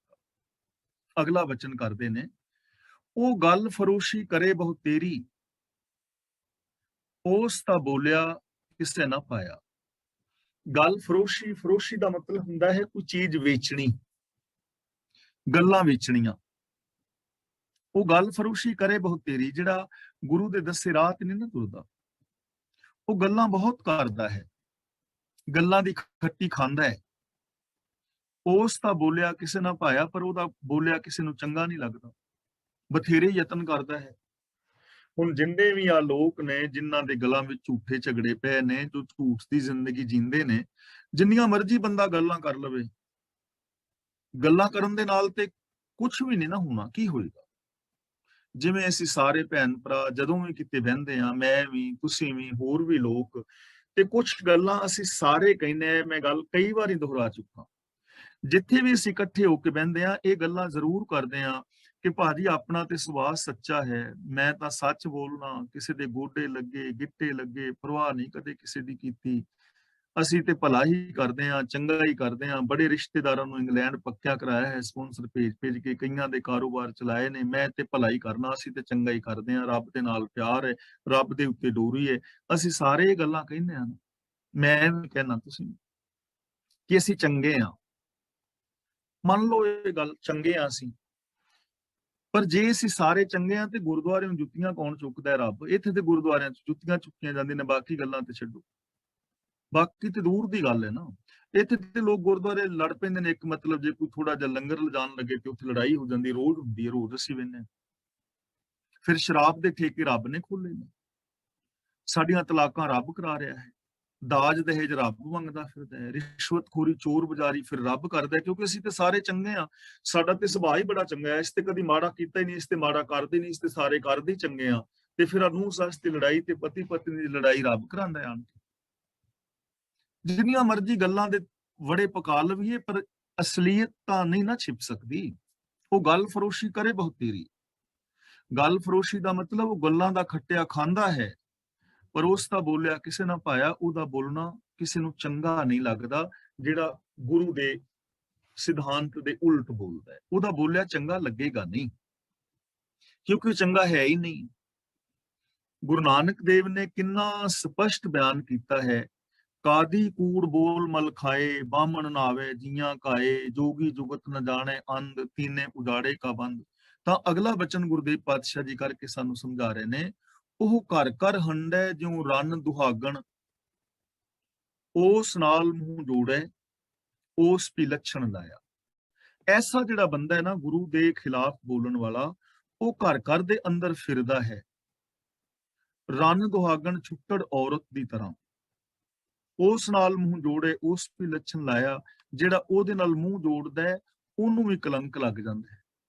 ਹੁਣ ਦੇਖੋ, ਜਦੋਂ ਗੁਰੂ ਜੀ ਔਰਤ ਨੂੰ ਸਤਿਕਾਰ ਦਿੰਦੇ ਨੇ ਨਾ, ਜਿਹੜੀ ਔਰਤ ਚੰਗੇ ਕਰਮ ਕਰਦੀ, ਉਹਦੇ ਵਾਸਤੇ ਕਿੰਨਾ ਸਤਿਕਾਰਯੋਗ ਸ਼ਬਦ ਵਰਤ ਰਹੇ ਨੇ, ਭੰਡ ਨਿੰਮੀਏ, ਭੰਡ ਜੰਮੀਏ, ਭੰਡ ਮੰਗਣ ਵਿਆਹ।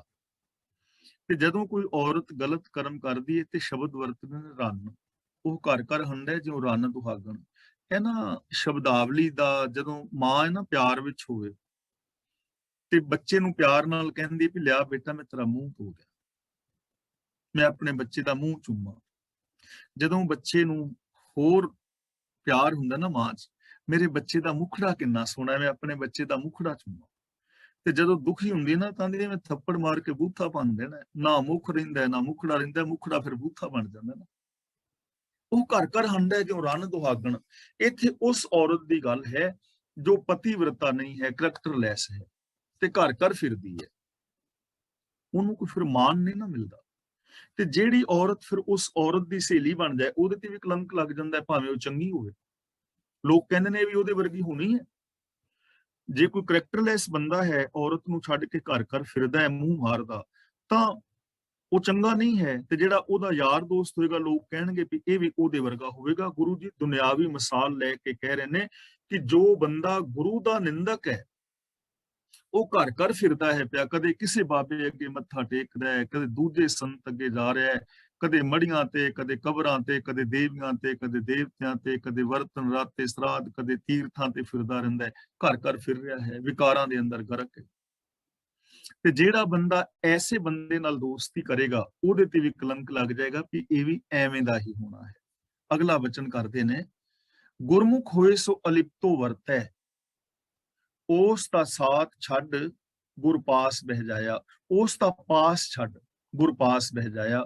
ਜੋ ਗੁਰਮੁਖ ਹੈ, ਗੁਰੂ ਦੇ ਦੱਸੇ ਰਾਹ ਤੇ ਤੁਰਨ ਵਾਲਾ ਹੈ, ਉਹ ਅਲਿਪਤ ਦਾ ਮਤਲਬ ਅਲੇਪ ਰਹਿੰਦਾ ਹੈ, ਉਹ ਨਿੰਦਾ ਚੁਗਲੀ ਤੋਂ ਬਚਿਆ ਰਹਿੰਦਾ ਹੈ ਤੇ ਮਨਮੁਖ ਦਾ ਪਾਸਾ ਛੱਡ ਕੇ ਗੁਰੂ ਦੇ ਪਾਸੇ ਜਾ ਬੈਂਦਾ ਹੈ, ਗੁਰੂ ਦੇ ਚਰਨਾਂ ਦੀ ਸ਼ਰਨ ਲੈ ਲੈਂਦਾ ਹੈ। ਜੋ ਗੁਰ ਗੋਪੇ ਆਪਣਾ, ਸੋ ਭਲਾ ਨਾ ਹੀ ਪੰਚੋ, ਉਨ ਲਾਹਾ ਮੂਲ ਸਭ ਗਵਾਇਆ। ਗੋਪੇ ਦਾ ਮਤਲਬ ਹੁੰਦਾ ਹੈ ਛੁਪਾਣਾ। ਜੋ ਆਪਣੇ ਗੁਰੂ ਨੂੰ ਛੁਪਾਉਂਦਾ ਹੈ, ਜਿਹੜੇ ਪੰਚਨੋ ਸਿਰਮੌਰ ਪੁਰਸ਼ੋ, ਉਹ ਬੰਦਾ ਚੰਗਾ ਨਹੀਂ। ਉਨ ਲਾਹਾ ਮੂਲ ਸਭ ਗਵਾਇਆ, ਉਹਨੇ ਆਪਣਾ ਲਾਹਾ ਵੀ ਗਵਾ ਲਿਆ, ਮੂਲ ਵੀ ਗਵਾ ਲਿਆ। ਜਿਵੇਂ ਅਸੀਂ ਮੂਲ ਲਾਇਆ ਨਾ ਕਿ ਵਿਆਜ ਤੇ ਪੈਸੇ ਦੇ ਦਿੱਤੇ ਕਿਸੇ ਨੂੰ ਕਿ ਵਿਆਜ ਆਏਗੀ, ਤੇ ਅਗਲਾ ਮੂਲ ਵੀ ਮਾਰ ਗਿਆ, ਮੂਲ ਵੀ ਗਿਆ ਤੇ ਵਿਆਜ ਵੀ ਗਿਆ। ਤਾਂ ਗੁਰੂ ਜੀ ਕਹਿੰਦੇ ਨੇ ਜੋ ਆਪਣੇ ਗੁਰੂ ਨੂੰ ਛੁਪਾਉਂਦਾ ਹੈ ਉਹ ਚੰਗਾ ਨਹੀਂ ਹੈ, ਉਹ ਆਪਣਾ ਲਾਹਾ ਮੂਲ, ਆਪਣਾ ਸਾਰਾ ਜੀਵਨ ਬਰਬਾਦ ਕਰਾ ਲੈਂਦਾ ਹੈ। ਹੁਣ ਗੁਰੂ ਨੂੰ ਛੁਪਾਣਾ ਕੀ ਹੈ?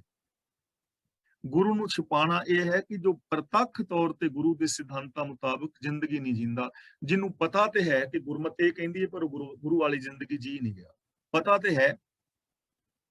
ਪਤਾ ਹੈ ਲੇਕਿਨ ਗੁਰੂ ਨੂੰ ਛੁਪਾਇਆ ਹੋਇਆ ਹੈ, ਪ੍ਰਤੱਖ ਤੌਰ ਤੇ ਨਹੀਂ ਮੰਨ ਰਿਹਾ। ਲੋਕ ਕੀ ਕਹਿਣਗੇ, ਕਈ ਕੁਛ। ਤੇ ਗੁਰੂ ਜੀ ਕਹਿੰਦੇ ਨੇ ਉਹ ਬੰਦਾ ਚੰਗਾ ਨਹੀਂ, ਉਹ ਆਪਣਾ ਲਾਹਾ ਮੂਲ ਗਵਾ ਲੈਂਦਾ ਹੈ। ਇਸ ਲਈ ਸਾਨੂੰ ਪ੍ਰਤੱਖ ਹੋ ਕੇ ਪ੍ਰਗਟ ਤੌਰ ਤੇ ਗੁਰੂ ਦੇ ਸਿਧਾਂਤਾਂ ਮੁਤਾਬਕ ਜ਼ਿੰਦਗੀ ਜੀਣੀ ਚਾਹੀਦੀ ਹੈ। ਪਹਿਲਾ ਆਗਮ ਨਿਗਮ ਨਾਨਕ ਆਖ ਸੁਣਾਏ, ਪੂਰੇ ਗੁਰ ਕਾ ਬਚਨ ਉੱਪਰ ਆਇਆ। ਆਗਮ ਨਿਗਮ, ਆਗਮ ਦਾ ਮੀਨਿੰਗ ਹੈ ਸ਼ਾਸਤਰ, ਨਿਗਮ ਦਾ ਮੀਨਿੰਗ ਵੇਦ, ਉੱਪਰ ਆਇਆ ਦਾ ਮਤਲਬ ਸਭ ਤੋਂ ਵਧੇਕ ਪ੍ਰਮਾਣਿਕ। ਹੁਣ ਇਹਦੇ ਅਰਥ ਵੀ ਵਿਦਵਾਨਾਂ ਨੇ ਦੋ ਤਰ੍ਹਾਂ ਕੀਤੇ ਨੇ ਕਿ ਕੁਝ ਕਹਿਣ ਤੋਂ ਪਹਿਲਾਂ ਵੇਦ ਸ਼ਾਸਤਰ ਨੂੰ ਹੀ ਆਖ ਕੇ ਦੱਸਦਾ ਹੈ, ਭਾਵ ਕਿ ਇਹਨਾਂ ਦੀ ਗਵਾਹੀ ਦੇ ਨਾਲ ਸਿੱਧ ਕਰਦਾ ਹੈ, ਪਰ ਇਹ ਗੱਲ ਠੀਕ ਨਹੀਂ ਹੈ। ਦੂਜਾ ਅਰਥ ਇਹ ਹੈ ਕਿ ਨਾਨਕ ਆਖ ਕੇ ਸੁਣਾਉਂਦਾ ਹੈ, ਭਾਵ ਨਾਨਕ ਇਸ ਗੱਲ ਤੇ ਜ਼ੋਰ ਦੇ ਕੇ ਆਖਦੇ ਹੈ ਕਿ ਗੁਰਸਿੱਖ ਲਈ ਪਹਿਲਾ ਆਗਮ ਨਿਗਮ ਇਹੋ ਹੀ ਹੈ ਕਿ ਸਤਿਗੁਰ का बचन, पूरे गुरु का बचन ऊपर आया कि गुरु का बचन ही प्रमाणिक है। गुरु का जो बचन है, गुरु का जो हुक्म है, ਉਹੀ ਪ੍ਰਮਾਣਿਕ ਹੈ, ਉਹੀ ਸਿੱਖ ਵਾਸਤੇ ਵੇਦ ਹੈ, ਉਹੀ ਸਿੱਖ ਵਾਸਤੇ ਸ਼ਾਸਤਰ ਹੈ। ਸਿੱਖ ਨੂੰ ਕਿਸੇ ਹੋਰ ਵੇਦ ਸ਼ਾਸਤਰ ਦੇ ਨਾਲ ਜੁੜਨ ਦੀ ਜ਼ਰੂਰਤ ਨਹੀਂ ਹੈ। ਗੁਰੂ ਦਾ ਜੋ ਬਚਨ ਹੈ ਉਹੀ ਸਿੱਖ ਵਾਸਤੇ ਵੇਦ ਔਰ ਸ਼ਾਸਤਰ ਹੈ, ਉਹਨੂੰ ਕਿਤੇ ਹੋਰ ਜਾਣ ਦੀ ਲੋੜ ਨਹੀਂ। ਅਖੀਰਲੀ ਪੰਕਤੀ ਕਹਿ ਕੇ ਮੈਂ ਖਿਮਾ ਮੰਗ ਰਿਹਾ। ਗੁਰਸਿੱਖਾਂ ਵਡਿਆਈ ਭਾਵੈ ਗੁਰ ਪੂਰੇ ਕੀ, ਮਨਮੁਖਾਂ ਉਹ ਵੇਲਾ ਹੱਥ ਨਾ ਆਇਆ। ਗੁਰੂ ਪਾਤਸ਼ਾਹ ਜੀ ਕਹਿੰਦੇ ਨੇ ਜੋ ਗੁਰੂ ਦੇ ਸਿੱਖ ਨੇ ਉਹਨਾਂ ਨੂੰ ਗੁਰੂ ਦੀ ਵਡਿਆਈ ਚੰਗੀ ਲੱਗਦੀ ਹੈ, ਗੁਰੂ ਦੀ ਸਿਫਤ ਹੁੰਦੀ ਚੰਗੀ ਲੱਗਦੀ ਹੈ, ਇਹਦੇ ਵਿੱਚ ਉਹ ਮਾਣ ਮਹਿਸੂਸ ਕਰਦੇ ਨੇ, ਗੁਰੂ ਦੇ ਸਿਧਾਂਤ ਉਹਨਾਂ ਨੂੰ ਭਾਉਂਦੇ ਨੇ।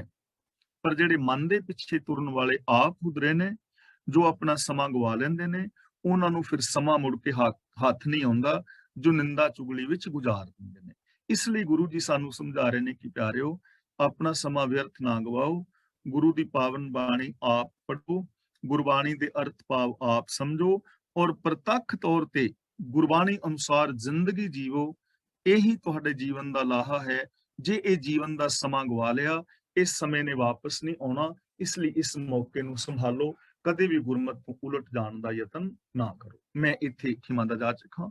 ਜੇ ਕਿਸੇ ਵੀਰ ਭੈਣ ਨੇ ਕੋਈ ਸਵਾਲ ਕਰਨਾ ਹੈ ਤਾਂ ਉਹ ਅਨਮਿਊਟ ਹੋ ਸਕਦਾ ਹੈ, ਔਰ ਜੇ ਆਪਣੇ ਵਿਊਜ਼ ਦੇਣੇ ਨੇ ਤਾਂ ਵੀ। ਤੇ ਜਿਹੜੇ ਮੇਰੇ ਵੀਰ ਫੇਸਬੁੱਕ ਤੇ ਸਰਵਣ ਕਰ ਰਹੇ ਨੇ, ਉਹਨਾਂ ਸਾਰਿਆਂ ਦਾ ਮੈਂ ਤਹਿ ਦਿਲ ਤੋਂ ਧੰਨਵਾਦ ਕਰਦਾ। ਵਾਹਿਗੁਰੂ ਜੀ ਕਾ ਖਾਲਸਾ, ਵਾਹਿਗੁਰੂ ਜੀ ਕੀ